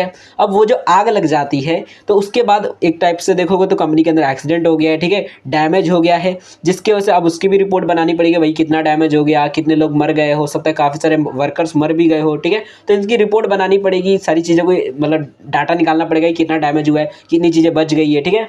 तो ऐसे जो रिपोर्ट्स होते हैं उन्हें हम इन्वेस्टिगेटिव रिपोर्ट बोलते हैं, ठीक है। एक्सीडेंटल रिपोर्ट भी बोल सकते हैं, एक्सीडेंट रिपोर्ट्स, ओके। तो इस रिपोर्ट को आपको ध्यान से रखना है। तो अब देखो जितने भी इंफॉर्मेशनल रिपोर्ट्स होते हैं वो काफ़ी आसान रहता है। अगर मान लो आपको ऐसा कोई रिपोर्ट आता है तो आपको सिंपली बस एक लेटर फॉर्मेट में ही रिपोर्ट को लिखना है, जैसे एक नॉर्मल हम लेटर लिखते हैं वैसे ही आपको रिपोर्ट लिखना रहता है, ठीक है। बट ये वाला जो लेटर होता है रिकमेंडेशन रिपोर्ट, ये थोड़ा अलग रहता है। इसके अंदर होता क्या है कि आप पहली बात तो ये बताते हो, रिपोर्ट तो देते ही हो भाई क्या क्या चीज़ें हुई थी, ये सारी चीज़ें, साथ ही में आप ये भी बताते हो कि ये जो प्रॉब्लम हुई है अब इसका सोल्यूशन क्या है, मतलब अब सजेशन भी देते हो, ठीक है। इसलिए यहाँ पर रिकमेंडेशन रिपोर्ट बोला गया है कि आप रिकमेंडेशन देते हो कि आप कौन से एक्शन ले सकते हो जिसके वजह से आपकी जो प्रॉब्लम है वो सॉल्व हो जाएगी, ठीक है। मतलब सोल्यूशन सजेशन आप देते हो, सजेस्ट करते हो कि आप ये सारी चीज़ें करके आप जो है मतलब कंपनी के अंदर जो है जो भी इशू है, जो भी प्रॉब्लम है या फिर जो भी सिचुएशन है उसको हम और इम्प्रूव कर सकते हैं। मान लो आपको सेल्स बढ़ानी है तो उसके लिए रिलेटेड हम रिकमेंडेशन रिपोर्ट लिख देते हैं, ठीक है। तो ये होता है रिकमेंडेशन रिपोर्ट, ठीक है, जिसके अंदर एग्जाम्पल है फैसिबिलिटी रिपोर्ट, ठीक है। फैसिबिलिटी रिपोर्ट या फिर कोई भी प्रॉब्लम है तो उसको सॉल्व करने वाला रिपोर्ट, तो उसको हम बोलते हैं, ओके। अब ये नॉर्मली क्वेश्चन में आपको बोला जाता है रिकमेंडेशन रिपोर्ट लिखो, तो वहाँ पर आपको रिकमेंडेशन रिपोर्ट लिखना पड़ता है। एंड ये थोड़ा मेहनत वाला रहता है, इसके अंदर ज़्यादा चीज़ आपको लिखनी पड़ती है। मैं दोनों टाइप का आपको बता दूंगा, एक्सप्लेन कर दूंगा, ओके। अब देखो यहाँ पर यहाँ पर देखो, अब इतना समझो कि अब ये जो हमारा इन्वेस्टिगेटिव रिपोर्ट होता है या फिर ये जो इन्फॉर्मेशनल रिपोर्ट होता है, ये भी दो टाइप के होते हैं, ठीक है। इसके अंदर भी कुछ रिपोर्ट्स होते हैं जो कि कोई एक अकेला आदमी जो रहता है, इंडिविजुअल, वो रिपोर्ट निकालता है। जैसे मान लो कि कोई कोई मतलब कहीं पे मान लो कहीं पे डैमेज हो गया, ठीक है, आग लग गई कहीं पे, ओके। अब आग लग गई है तो अब उससे रिलेटेड अब क्या किया जा रहा है कि अब कंपनी में मान लो आग लग गई, तो जो डायरेक्टर रहेगा, मान लो मैनेजर को बोला भाई जा तू रिपोर्ट मेरे को दे कि मतलब क्या क्या चीज़ें हुई, कितना डैमेज हुआ, ठीक है। तो इस टाइम पर देखो वो जो रिपोर्ट है वो सिर्फ एक अकेला मैनेजर जो है वो बना रहा है रिपोर्ट, ठीक है, तो उसको इंडिविजुअल रिपोर्ट बोलेंगे। तो वो एक टाइप का रिपोर्ट हो गया, ठीक है। और एक होता है जिसके अंदर ढेर सारे लोग बैठे हुए रहते हैं जो सब मिलकर रिपोर्ट को बनाते हैं, ठीक है, जिसको हम कमेटी रिपोर्ट बोलते हैं। जैसे मान लो सेल्स को बढ़ाना है, या फिर मान लो हम कंपनी इसको, मान लो हमारी कोई कॉलेज है, हम चाहते हैं यहाँ पर बुक स्टॉल लगाना, तो उससे रिलेटेड हम रिपोर्ट निकाल रहे हैं कि भाई क्या क्या चीज़ें होगी, बुक खरीदेंगे कि नहीं खरीदेंगे। तो जब बहुत सारे लोग मिलकर ये रिपोर्ट्स को बनाते हैं उसे कमेटी रिपोर्ट्स बोलते हैं, ठीक है। तो दो टाइप के इसके अंदर भी रिपोर्ट होते हैं, कोई ज़्यादा फर्क नहीं रहता, थोड़ा बहुत का फर्क रहता है कि मतलब उसके अंदर आपको अलग से कुछ चीज़ें लिखनी पड़ती है कमेटी रिपोर्ट के अंदर, ठीक है। तो सबसे पहले मैं आपको इंडिविजुअल रिपोर्ट समझा देता हूँ कि इंडिविजुअल रिपोर्ट जो होता है उसको कैसे लिखा जाता है, ओके। तो आपका बुक का ही मतलब है एग्जांपल, उसी से समझेंगे। तो देखो फॉर्मेट बहुत ज़्यादा सिंपल रहता है। सबसे पहले आप कंपनी का एड्रेस लिख दोगे, जो भी आपकी कंपनी है उसका एड्रेस, कि मतलब ये वाली कंपनी है, ठीक है। तो आप कंपनी का एड्रेस लिखोगे, उसके बाद डेट लिख दोगे कि मतलब ये वाली जो भी डेट को आप लेटर लिख रहे हो वो डेट लिख दोगे। उसके बाद अब ये लेटर आपको भेजना किसको है, ठीक है, मतलब क्या, जैसा मान लो आप डायरेक्टर को भेजना चाहते हो, आप मैनेजर हो, आप चाहते हो कि मैं डायरेक्टर को ये लेटर भेज दूँ, तो आप डायरेक्टर का नाम लिखोगे और उसका जो भी एड्रेस रहेगा उसके पास लेटर जाने वाला है तो उसका एड्रेस लिख दोगे, ठीक है। तो आपकी वो ये करना है, क्योंकि आप कंपनी को लेटर नहीं भेज रहे हो, आप उस पर्सन को भेज रहे हो लेटर, ठीक है, डायरेक्टर को लेटर भेज रहे हो, इसलिए डायरेक्टर का एड्रेस आप डाल दोगे। अब हो सकता है डायरेक्टर कंपनी का ही एड्रेस डाल दो, क्योंकि डायरेक्टर तो कंपनी में ही बैठा रहेगा, तो इसलिए कंपनी का एड्रेस डाल दो, ठीक है। तो डायरेक्टर का नाम, डायरेक्टर लिखकर उसके बाद जो भी उसका एड्रेस रहेगा वो लिख देना आपको, ठीक है। उसके बाद नेक्स्ट आपको क्या करना है, आप सब्जेक्ट लिखना है। सब्जेक्ट में आपको जो भी आप इशू रहेगा वो लिख देना है। जैसे यहाँ पर लिखा गया है report on the damage done by fire, ठीक है, कि आपने डायरेक्टर जो था उसने बोला कि भाई मैनेजर को कि तू जाकर रिपोर्ट दे मेरे को कि जो भी फायर की वजह से डैमेज हुआ है वो मतलब कितना हुआ है, ठीक है, क्या डैमेज हुआ है, कितनी चीज़ें बच गई, ये सारी चीज़ों का रिपोर्ट दे मेरे को, ठीक है। तो वो रिपोर्ट देना है। तो ये सब्जेक्ट है हमारा। तो सब्जेक्ट आपको जो भी रहेगा टॉपिक में बताया रहेगा तो वो आपको लिख देना है। सैल्यूटेशन दे देना है कि डियर सर आपको लिख देना है। उसके बाद आप अपना जो भी रहेगा रिपोर्ट वो देना है। रिपोर्ट बहुत ज़्यादा सिंपल से आपको ओन से ही बनाते जाना है। मान लो आपको इमेजिन करना है कि एक जगह आपकी कंपनी है, वहाँ पर आग लग गई है, तो आपको बोलना है कि हाँ भाई यहाँ पर बहुत ज़्यादा आग लग गई थी, डैमेज हो गया था। सुबह सुबह मतलब 7 बजे पता चला कि मतलब सबसे पहले जो है इस आदमी ने जो मोहन था इसने हमें बताया कि मतलब आग लग गई है और उसने फायर अलार्म मतलब चालू कर दिया था, जिसकी वजह से हमको पता चला कि यहाँ पर आग लग गई है, ठीक है। तो सुबह सुबह आग लगने का पता चला, जिसके बाद हमने आग को कंट्रोल करने की भी कोशिश की काफ़ी ज़्यादा। तो फिर जाकर 20 मिनट बाद, 30 मिनट बाद, 1 घंटे बाद जाकर आग जो है वो रुक गई, ठीक है। जो भी टाइम लिमिट रहेगा उतने मिनट में आग रुक गई, हमने बुझा दिया आग को। लेकिन उसकी वजह से काफ़ी सारे हमारे प्रोडक्ट और काफ़ी कुछ लोग इंजर्ड भी हो गए, ठीक है। ये सारी रिपोर्ट्स में आपको बता देना है, ठीक है। मतलब इस तरीके से आपको बताना है कि हमने कुछ लोगों जो भी इंजर होते हैं उनको हॉस्पिटल पहुँचा दिया है। एंड देखोगे तो हमारे काफ़ी सारे कुछ प्रोडक्ट डैमेज भी हो गए, लेकिन मतलब कह सकते हो कि खुशनसीबी से हमारे अभी कुछ प्रोडक्ट जो है वो बचे हुए हैं और हमारे कुछ प्रोडक्ट जो है मतलब अभी ठीक ठाक भी है, ठीक है। तो ज़्यादा हमारा डैमेज नहीं हुआ है, ये सारी चीज़ें बोलोगे। एंड एज अ रिजल्ट मतलब यहाँ पे जो भी चीज़ें हैं कि आज जो है काम नहीं हो पाएगा क्योंकि कंपनी जो है पूरी तरह से जल चुकी है, अब यहाँ पर पेंटिंग वेंटिंग सब होगी, वो सारी चीज़ें बोल देना है।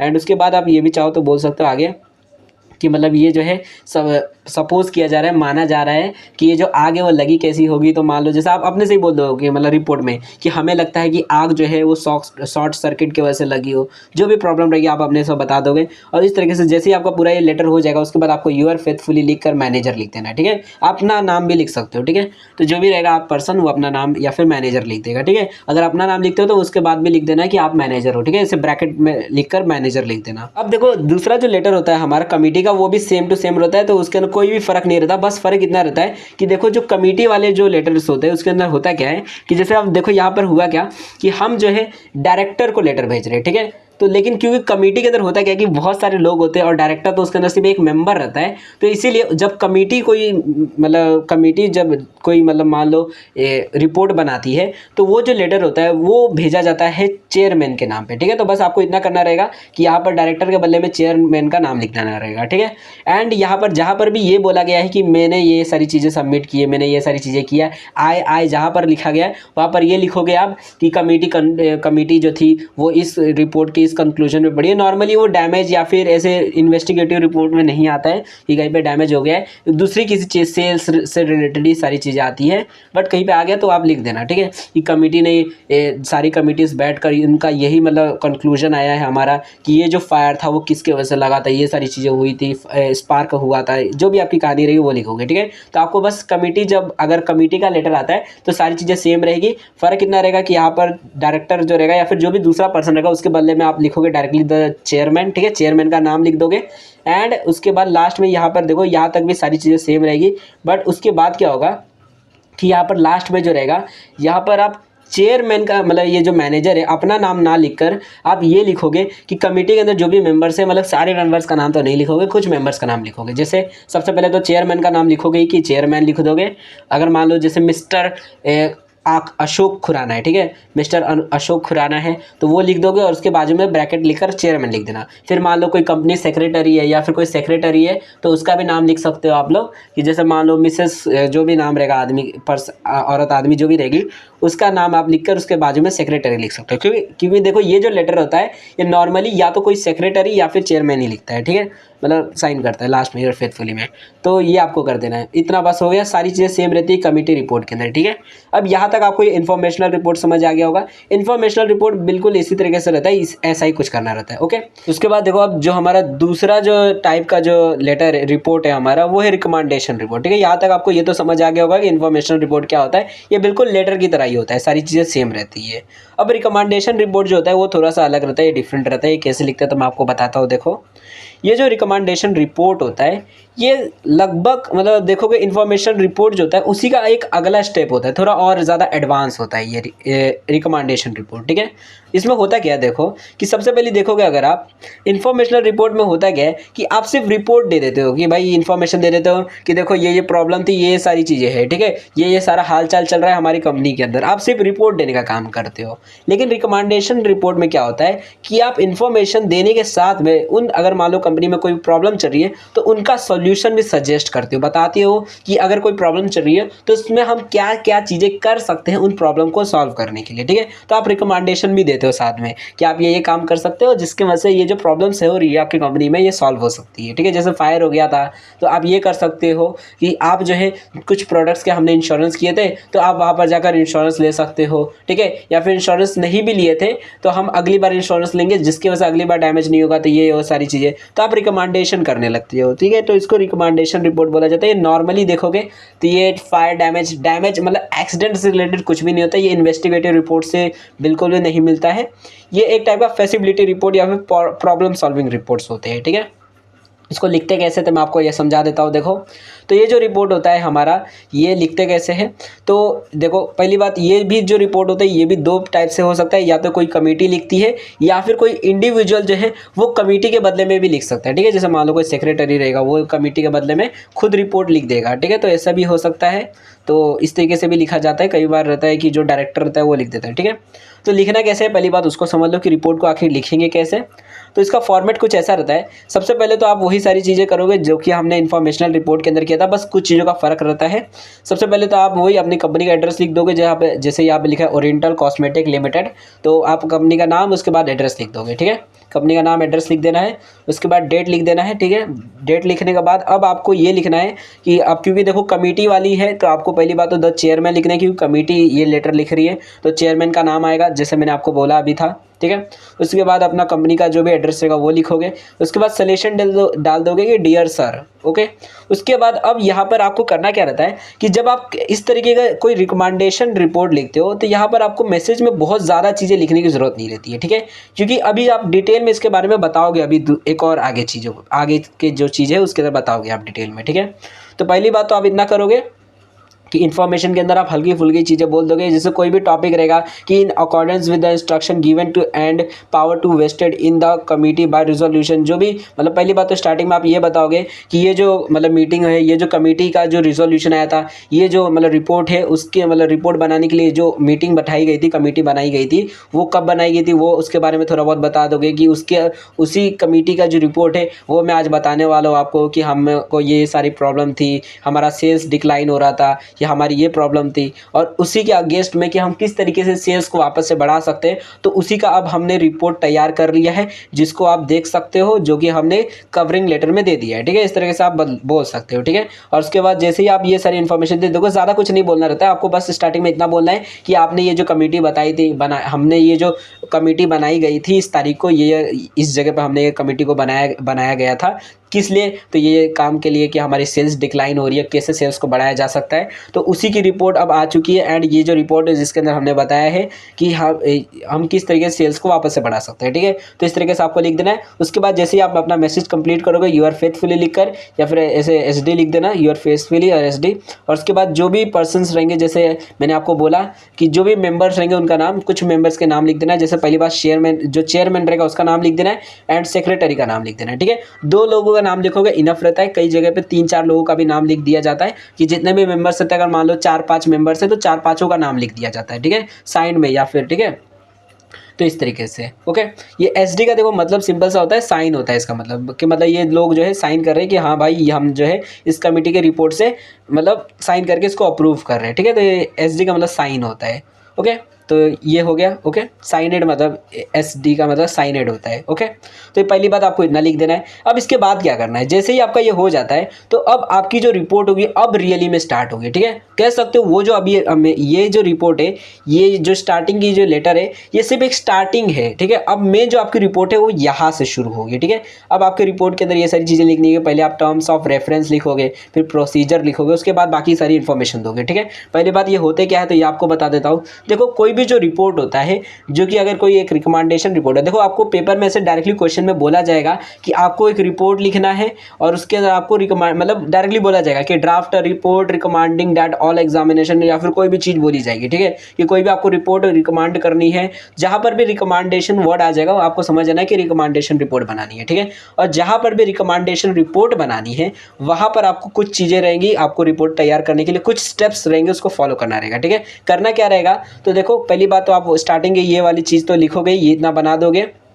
उसके बाद अगर पेपर में मतलब उसके बाद आपको क्या लिखना है वो बताता हूँ। देखो, उसके बाद आपको ये 4 पॉइंट्स लिखने हैं। ठीक है, ये 4 पॉइंट्स क्या है, सबसे पहले आप लिखोगे टर्म्स ऑफ रेफरेंस। ठीक है, जैसे यहाँ पर लिखा हुआ है टर्म्स ऑफ रेफरेंस, मतलब क्या कि ये जो कमेटी है वो किस तरीके से बनाई गई थी, इसको अपॉइंट कैसे किया गया था, इसको बनाया किसने था, बोर्ड मीटिंग के द्वारा कब बना था, या फिर मान लो बोर्ड मीटिंग के द्वारा अगर ये कमेटी बनाई गई है तो किस तारीख को बनाई गई थी। ठीक है, किसने इसको पास करने में इसकी मदद की थी, कौन कौन लोग इसके मेंबर्स हैं, ये सारी चीज़ आप बता सकते हो। ठीक है, मतलब टर्म्स ऑफ रेफरेंस कि मतलब ये बता सकते हो कि कमेटी का रेफरेंस क्या है। ठीक है, कैसे बनी है। ठीक है, तो आपको स्टार्टिंग में टर्म्स ऑफ रेफरेंस बोल देना है। ठीक है, जैसे यहाँ पर ये दिया गया है कि ये सारी चीज़ें कि भाई कंपनी के अंदर सेल्स डिक्लाइन हो रही थी, इसी के लिए कमेटी को बैठाया गया है। ठीक है, कि ये सारे लोग जो है इसका मतलब कमेटी को बैठाने के लिए चेयरमैन सेक्रेटरी ने रिपोर्ट जो है इन सारे लोगों को अपॉइंट करके रिपोर्ट बनाया है। ठीक है, सबने मिलकर। ओके, तो टर्म्स ऑफ रेफरेंस लिख देना है। टर्म्स ऑफ रेफरेंस का मतलब यही है कि ये जो कमेटी की जो रिपोर्ट है वो आई कहाँ से, ये कमेटी बनी कहाँ से, ठीक है, और क्यों बनी, तो रेफरेंस आपको बता देना है इसका। उसके बाद नेक्स्ट होता है प्रोसीजर। ठीक है, अभी मतलब ये जो नेक्स्ट है वो है प्रोसीजर। ठीक है, प्रोसीजर क्या है, तो प्रोसीजर का मतलब है कि अब आपकी ये जो रिपोर्ट है वो तैयार कैसे हुई, इसका प्रोसीजर क्या था कि आपने मान लो बहुत बार डिस्कशन किया था कि जैसे यहाँ पर लिखा है कि the committee made 3 time to discuss the problem in detail, मतलब कि हम इतने बार डिटेल में डिस्कस किए थे, हमने काफ़ी सारी चीज़ें की थी, हम कस्टमर से बात किए कि क्या आपको प्रॉब्लम लग रही है। तो जो भी आपका प्रोसीजर रहेगा कि आपने क्या क्या चीज़ें की इस रिपोर्ट को बनाने के लिए, वो आप यहाँ पर लिखोगे। ठीक है, तो रिपोर्ट की जो प्रोसीजर रहती है वो आप लिखोगे सेकंड स्टेप में।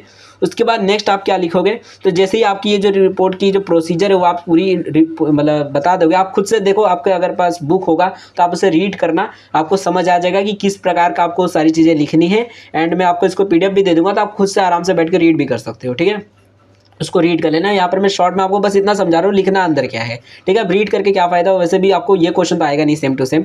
तो सबसे पहले टर्म्स ऑफ रेफरेंस लिख देना है, उसके बाद प्रोसीजर लिख देना है, उसके बाद आप फाइंडिंग लिखना है, फाइंडिंग एंड कंक्लूजन। ठीक है, कि अब आपको क्या क्या चीज़ें मिली है, कि जैसे अगर मान लो सेल्स किस कारण की वजह से कम हो रही थी, आपको पता चल गया कि भाई हमने ये गलती कर दी थी, हमने ये सारी चीज़ें कर दी कि हमने प्रोडक्शन बहुत ज़्यादा कम कर दिया था, इसकी वजह से ही सेल्स कम हो रहा था, या फिर हमारी प्रोडक्ट की थोड़ी क्वालिटी ख़राब हो गई थी, या फिर हमारा पैकेजिंग अच्छा नहीं है, जो भी प्रॉब्लम प्रॉब्लम रहेगी, जो भी आपने फाइंड किया है, कंक्लूजन आपका निकला है, वो आप यहाँ पर बता दोगे, ठीक है। तो आपकी फाइंडिंग आपको बता देनी है। यहाँ पर कंक्लूजन वर्ड इस्तेमाल नहीं भी करोगे चलेगा, खाली फाइंडिंग लिख दोगे ज़्यादा अच्छा रहेगा, ठीक है। जैसे यहाँ पर फाइंडिंग्स लिखा है तो आपको ये लिख देना है। और फाइंडिंग्स मतलब कह सकते हो 4 से 5 पॉइंट्स रहेंगे, काफ़ी रहेगा, ठीक है।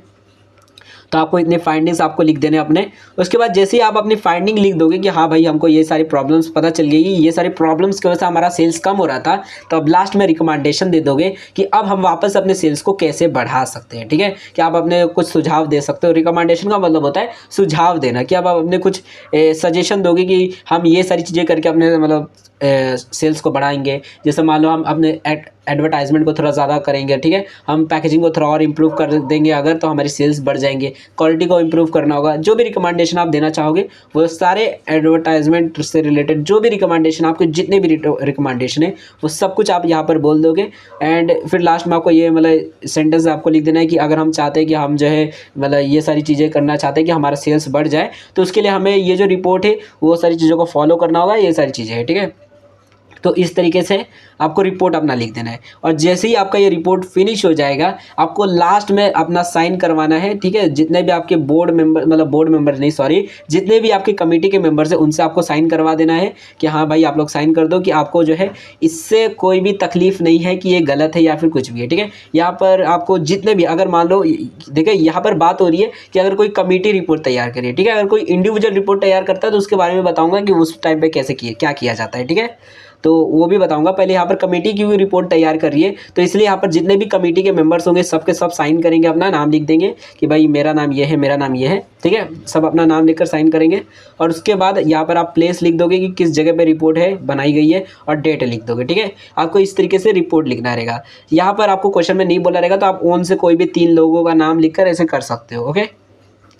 तो ये है, ओके। यहाँ पर आपको ये समझ आ गया होगा कि ये किस तरीके से कमेटी रिपोर्ट बनाती है, रिकमेंडेशन रिपोर्ट, ठीक है। अब देखो रिकमेंडेशन रिपोर्ट में 2 टाइप के रिपोर्ट है, जो कि जिसमें से एक अभी मैंने बात आपको बता दिया कि अगर कोई कमेटी जो है वो अगर कोई रिकमेंडेशन रिपोर्ट बनाती है कि वो चाहती है कि कोई प्रॉब्लम है जिसका हम रिकमेंडेशन देंगे कि वो किस तरीके से उस प्रॉब्लम को सॉल्व किया जा सकता है, ठीक है। यहाँ पर मैं आपको वापस से क्लियर कर देता हूँ। देखो कि इंफॉर्मेशनल रिपोर्ट जो होता है वो सिर्फ आपको इन्फॉर्मेशन देता है, मतलब यही तक रह जाता है कि मतलब यहाँ तक। देखो इन्फॉर्मेशनल रिपोर्ट जो होता है वो सिर्फ यही तक रह जाता है कि आपको सिर्फ इतना बता देता है कि ये रिपोर्ट जो है वो क्या आई है, कि आपको ये सारी प्रॉब्लम है, ये सारी चीज़ें। जैसे अगर मान लो डॉक्टर के पास आप रिपोर्ट लेने जाते हो तो आपको सिर्फ इतना बता देता है आपको बीमारी क्या क्या चीज़ें है, ठीक है। ये नहीं रिपोर्ट में लिखा रहता है कि आप उस बीमारी को कैसे ठीक कर सकते हो, तो उसे बोला जाता है इन्फॉर्मेशनल रिपोर्ट।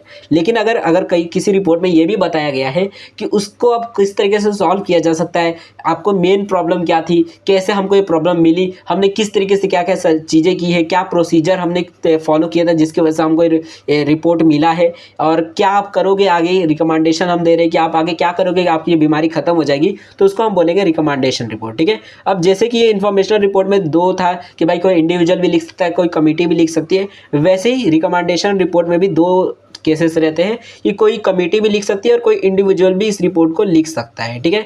जैसे कि अगर कोई कमेटी लिखती है तो आपको इस तरीके से फॉर्मेट रहेगा, लास्ट में आपको ऐसे साइन लिखकर पूरी कमेटी के मेंबर्स जो रहेंगे उनका नाम लिख देना है, एंड यहाँ पर प्लेस और यहाँ पर डेट लिख देना है, ठीक है।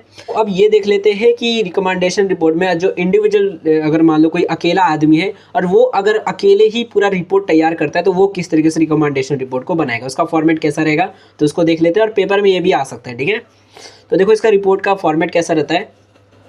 तो देखो फॉर्मेट कुछ इस प्रकार का रहता है कि सबसे पहली बात देखो, ये रिकमेंडेशन रिपोर्ट जो रहता है इंडिविजुअल का, वो रहता है कैसे कि कोई भी इंडिविजुअल रहता है, कोई भी मान लो कंपनी का सेक्रेटरी है और उसको मान लो डायरेक्टर जो है कंपनी का, वो उसको बोलता है कि भाई तू जो है इससे रिलेटेड कोई भी रिकमेंडेशन रिपोर्ट बनाकर मेरे को दे दे, ठीक है। कि मतलब कोई भी टॉपिक है, मान लो कि सेल्स नहीं बढ़ रही है, मान लो उसको भी बोल दिया सेल्स नहीं बढ़ रही है, सेल्स कम हो रही है, तो तेरे को इससे रिलेटेड जो है हमको रिकमेंडेशन रिपोर्ट देना है, एंड उसके साथ में मतलब रिकमेंडेशन रिपोर्ट देना है, ठीक है। तो अब वो करेगा क्या, सबसे पहले तो अपना लेटर लिखेगा, उसके बाद उसके अंदर रिकमेंडेशन भी देगा, टर्म ऑफ रेफरेंस बोलेगा, फिर बोलेगा कि मैं कहाँ से क्या क्या चीज़ें हुई थी, उसके बाद प्रोसीजर बताएगा, उसके बाद ये बताएगा क्या क्या फाइंडिंग्स मुझे मिली है, और फिर लास्ट में रिकमेंडेशन देगा, ठीक है। तो कोई इंडिविजुअल हो चाहे कोई कमेटी हो, अगर रिकमेंडेशन लेटर है तो वहाँ पर ये 4 पॉइंट्स आने ही आने हैं, ठीक है।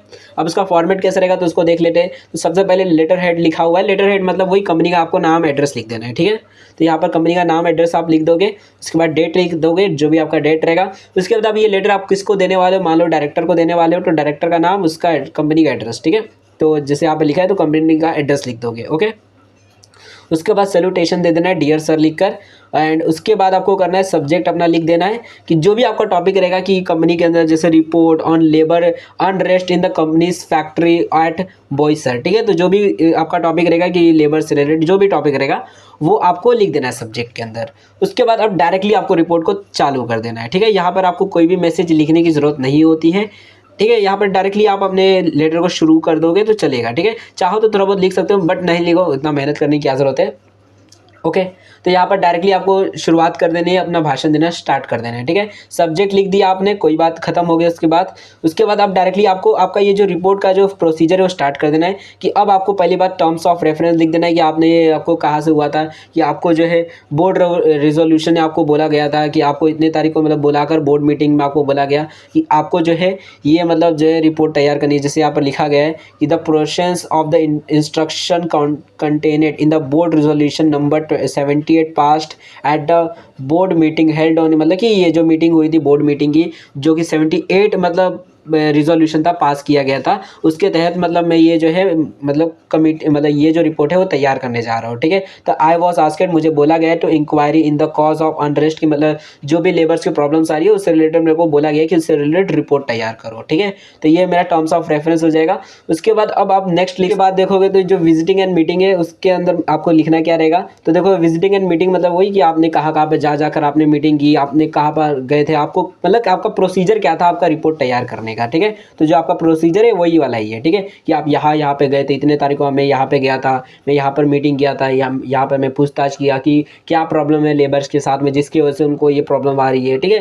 तो मतलब इस तरह से आपको प्रोसीजर बता देना है। पहली बात कि ये मतलब आपको क्या प्रोसीजर था जिसकी मदद से आपने रिपोर्ट को तैयार किया, ठीक है। तो सबसे पहले आप टर्म्स ऑफ रेफरेंस बोलोगे कि आपको ये जो मीटिंग है, सॉरी मीटिंग नहीं, ये जो अपना रिपोर्ट है वो आप किसके ऑर्डर पर तैयार कर रहे हो, एंड कब ये ऑर्डर आपको पास किया गया था, कौन सी मीटिंग में पास किया गया था, ये सारी चीज़ें आप बता दोगे। एंड आपको बोला क्या गया है रिपोर्ट तैयार करने के लिए, टर्म्स ऑफ रेफरेंस बता दोगे। उसके बाद प्रोसीजर बताओगे कि आपको ये मीटिंग मतलब रिपोर्ट आपने तैयार कैसे की है, रिपोर्ट को तैयार करने के लिए आपने क्या क्या चीज़ें की है, कहाँ कहाँ पर मीटिंग की, कहाँ पे गए आप, ठीक है।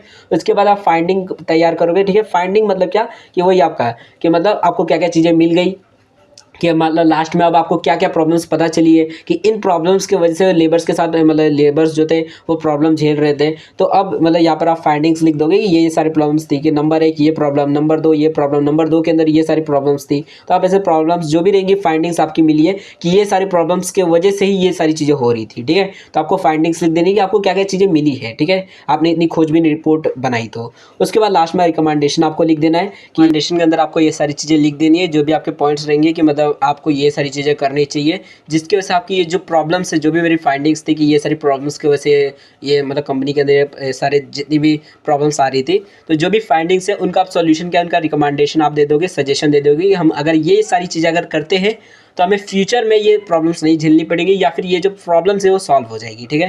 तो आपको रिकमेंडेशन में आपको अपना जो भी सजेशन है वो दे देना है। उसके बाद यहाँ पर लास्ट में आप चाहो तो ये कॉपी पेस्ट मार सकते हो कि the suggestion given about should go long way in removing the present discount and unrest, ठीक है। यहाँ पर आप जो भी प्रॉब्लम रहेगा उसका नाम लिख देना कि जो भी प्रॉब्लम्स है अगर ये जो सजेशन है अगर इसे फॉलो किया जाता है तो काफ़ी अच्छा रहेगा और ये लॉन्ग वे में काम करेगा और सारे जो भी हमारी प्रॉब्लम्स है कंपनी की वो सॉल्व कर देगा, ठीक है। एंड जैसे ही आप ये सारी चीज़ें रिकमेंडेशन लिख दोगे यहाँ पर आपका लेटर फिनिश हो जाएगा। लास्ट में यू आर फेथफुल लिखकर जो भी इस लेटर को लिख रहा रहेगा, जैसे यहाँ पर लिखा है डेवन पिरोलकर, ठीक है, जो भी नाम रहेगा अपना, जो भी नाम रहेगा, और सेक्रेटरी पोस्ट है। तो जो भी इंसान ने ये लेटर लिखा है, क्योंकि ये इंडिविजुअल लिख रहा है तो पूरी जितने भी कमेटी तो लिख नहीं रहेगी, कमेटी मेंबर्स का नाम लिखेंगे। तो यहाँ पर एक ही आदमी लिख रहा है तो वो अपना नाम लिखकर ये लिख देगा, पोस्ट लिख देगा, भाई कौन है, सेक्रेटरी है, मैनेजर है, या फिर जो भी है, ठीक है। तो ये लिख देना है, ठीक है। तो यू आर फेथफुली लिखकर ये लिख देना है एंड यहाँ पर आपका रिपोर्ट राइटिंग भी फिनिश हो जाएगा, ठीक है। पेपर में देखो नॉर्मली यहाँ पर 2 टाइप के क्वेश्चंस आ सकते हैं, एक मतलब 2 से 4 मतलब 4 टाइप के नॉर्मली क्वेश्चंस आ सकते हैं, ठीक है। सबसे पहले तो आपको इतना बोला जाएगा कि एक रिपोर्ट तैयार करो मतलब मीटिंग कमेटी की जो कि कोई भी इशू के ऊपर है, ठीक है। जब आपको अगर कहीं पर भी रिकमेंडेशन वर्ड इस्तेमाल नहीं किया जाएगा तो आपको सिंपली आपका जो ये इन्फॉर्मेशनल रिपोर्ट का फॉर्मेट होता है लेटर जैसा ही, वही लिख देना है। आपको ये सारी चीज़ें लिखने की कोई ज़रूरत नहीं है अगर क्वेश्चन में नहीं बोला गया है रिकमेंडेशन, ठीक है, कि आपको रिकमेंडेशन देना है, सूटेबल रिकमेंडेशन, ठीक है। बट अगर बोला गया है कि आपको रिपोर्ट करना है रिकमेंडिंग डैट कोई भी प्रॉब्लम है उससे रिलेटेड, तो उस टाइम पर आपको ये रिकमेंडेशन रिपोर्ट का फॉर्मेट इस्तेमाल करना है, ठीक है। उसमें भी दो हो सकता है, बोल देगा आप इंडिविजुअल हो या फिर कमेटी का, मान लो कोई बोल दे कि जैसे क्वेश्चन ऐसा भी आ सकता है कि draft the report of committee making suitable recommendation, ठीक है। तो ऐसे ही आपको बोला जा सकता है, तो उस टाइम पे आप कमेटी वाला जो रहेगा उस फॉर्मेट को फॉलो करोगे, और अगर कोई इंडिविजुअल रहेगा और वो रिपोर्ट बना रहे तो उस टाइम पर आप उस फॉर्मेट को फॉलो करोगे, ओके। अब इसके अंदर एक और चीज़ भी रहती है कि देखो यहाँ पर मैंने ये जो रिपोर्ट का फॉर्मेट आपको बताया है, ये वाला जो रिपोर्ट का फॉर्मेट है, ये फॉर्मेट का नाम होता है सिंगल लेटर फॉर्मेट, ठीक है। तो देखो अगर क्वेश्चन के अंदर देखो जब भी कोई इंडिविजुअल का अगर रहेगा तो वहाँ पर नॉर्मली क्वेश्चन में बोला जाता है कि आपको सिंगल लेटर फॉर्म में लिखना है, या फिर अगर कहीं पे ये लिखा हुआ है कि आपको सिंगल लेटर फॉर्म में लेटर को लिखना है तो आपको इस तरीके से लिखना है, आपको मैसेज लिखना नहीं है, ठीक है। मतलब या सब्जेक्ट के बाद जो मैसेज लिखते हैं और उसके बाद यूर फेथफुली लिखकर साइन करते हैं, वो आपको नहीं करने की ज़रूरत है, ठीक है, जब अगर सिंगल लेटर फॉर्म नहीं लिखा है, ठीक है। और अगर कुछ नहीं लिखा रहता है तो अब हम इस फॉर्म को फॉलो करते हैं जो कि हमारा ये कवरिंग लेटर फॉर्म है, ठीक है। मतलब ये जो लेटर, ये जो हमने अभी ये लिखा था, ये पहले कमेटी वाले का जो रिकमेंडेशन रिपोर्ट लिखा था उसको हम बोलते हैं कवरिंग लेटर, ठीक है। मतलब कवरिंग लेटर का मतलब ये होता है कि आप सबसे पहले तो ये रिपोर्ट का एक लेटर बना देते हो, उसके बाद एक रिपोर्ट एक्स्ट्रा मतलब इसके साथ कवर करने के लिए रिपोर्ट तैयार करते हो जो दूसरा इसके साथ अटैच कर देते हो, ठीक है। कि ये एक रिपोर्ट होता है और उसके बाद एक और ये वाला रिपोर्ट होता है, ठीक है। इस तरह से दो रिपोर्ट बन जाते हैं, ओके।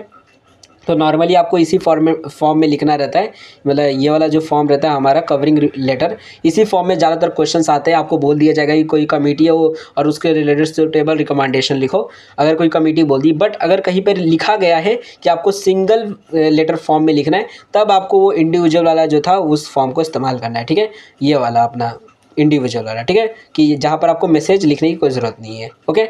अब यहाँ पर मे भी आपको सारी चीज़ें समझ आ गई होगी। यहाँ पर आज हमारा ये सारे टॉपिक्स फिनिश हो चुके हैं। अब यहाँ पर हमारे जितने भी लेटर्स थे मतलब बिजनेस कम्युनिकेशन के अंदर, वो सब के सब फिनिश हो चुके हैं। थोड़ा लेक्चर लंबा हो चुका है, काफ़ी सारे लोग बोल रहे हैं कि थोड़ा लेक्चर को कम से कम टाइम में लेने की कोशिश करो। मैंने काफ़ी कोशिश की है आज थोड़ा कम टाइम में लेने की, तो मे भी सारी चीज़ें समझ आ गई होगी। बट अगर आपको अभी भी कोई डाउट रहेगा या फिर कोई चीज़ आपको नहीं समझ आ रहेगी तो आप लोग कमेंट सेक्शन के अंदर जो भी आपके डाउट्स रहेंगे वो पूछ सकते हो। एंड जो इसके जो 2 चैप्टर्स है, पब्लिक रिलेशन और जो हमारे बचे हुए जो भी चैप्टर्स हैं जो कि थ्योरी बेस है और जो आपके पेपर में आ सकते हैं, तो उनके हम जल्दी से जल्द फास्ट सीरीज़ चालू करके उसके अंदर जल्द कम से कम लेक्चर्स के अंदर उनको भी हम फटाक से फिनिश कर देंगे। तो अगर आपको वो सारे लेक्चर्स को देखना है तो आप हमारे चैनल को सब्सक्राइब कर दो एंड इस वीडियो को प्लीज़ अपने जितने भी दोस्त लोग हैं उनके साथ शेयर कर दो, ताकि वो भी देख सके। क्योंकि देखो पहली बात तो यूट्यूब पे और कोई इतने टीचर्स नहीं है जो कि आपको इतना पढ़ा रहे हैं, मतलब फाउंडेशन कोर्स को या फिर बिजनेस कम्युनिकेशन ये सारी टॉपिक्स को नहीं पढ़ा रहा है कोई टीचर, तो उनके साथ भी शेयर कर दो ताकि वो भी पढ़ सके, क्योंकि हो सकता है उनको ना मिलती हो मेरी वीडियो। तो उनके साथ भी वीडियो को शेयर कर दो, आपके जितने भी दोस्त लोग हैं। एंड अगर कोई भी आपको डाउट रहेगा तो आप लोग कमेंट सेक्शन में जो भी आपके डाउट्स रहेंगे पूछ सकते हो। आप चाहो तो इंस्टाग्राम पे जाकर फॉलो भी कर सकते हो। एंड अगर आपको इस लेक्चर का PDF चाहिए रहेगा स्टडी के लिए, स्टडी पर्पस, अगर आपके पास बुक नहीं है या फिर आपको ये PDF जो है चाहिए रहेगा तो आपको टेलीग्राम पे मिल जाएगा। वीडियो अपलोड होने के बाद ही आपको मिल गया होगा, अभी टेलीग्राम पे आ गया होगा, तो वहाँ से जाकर आप टेलीग्राम पर जाकर डाउनलोड कर सकते हो, ठीक है, इसका PDF। तो उसका भी दोनों का जो लिंक है वो आपको डिस्क्रिप्शन के अंदर मिल जाएगी। एंड अगर आप चाहते हो, अगर मान लो वीडियो आप लेट देख रहे हो और आप चाहते हो कि जो उसके जो रिमेनिंग जो चैप्टर्स है, जो थ्योरी बेस्ड चैप्टर्स है, पब्लिक रिलेशन हो गया या फिर बाकी के जो चैप्टर्स है उनकी भी मेरे को वीडियोस देखनी है, तो यहाँ पर उसकी प्लेलिस्ट आ गई होगी, तो यहाँ से जाकर आप उनकी प्लेलिस्ट के अंदर वो वाली वीडियोज़ भी देख सकते हो, okay. So thanks for watching my video, अपने नेक्स्ट वीडियो मिलेंगे।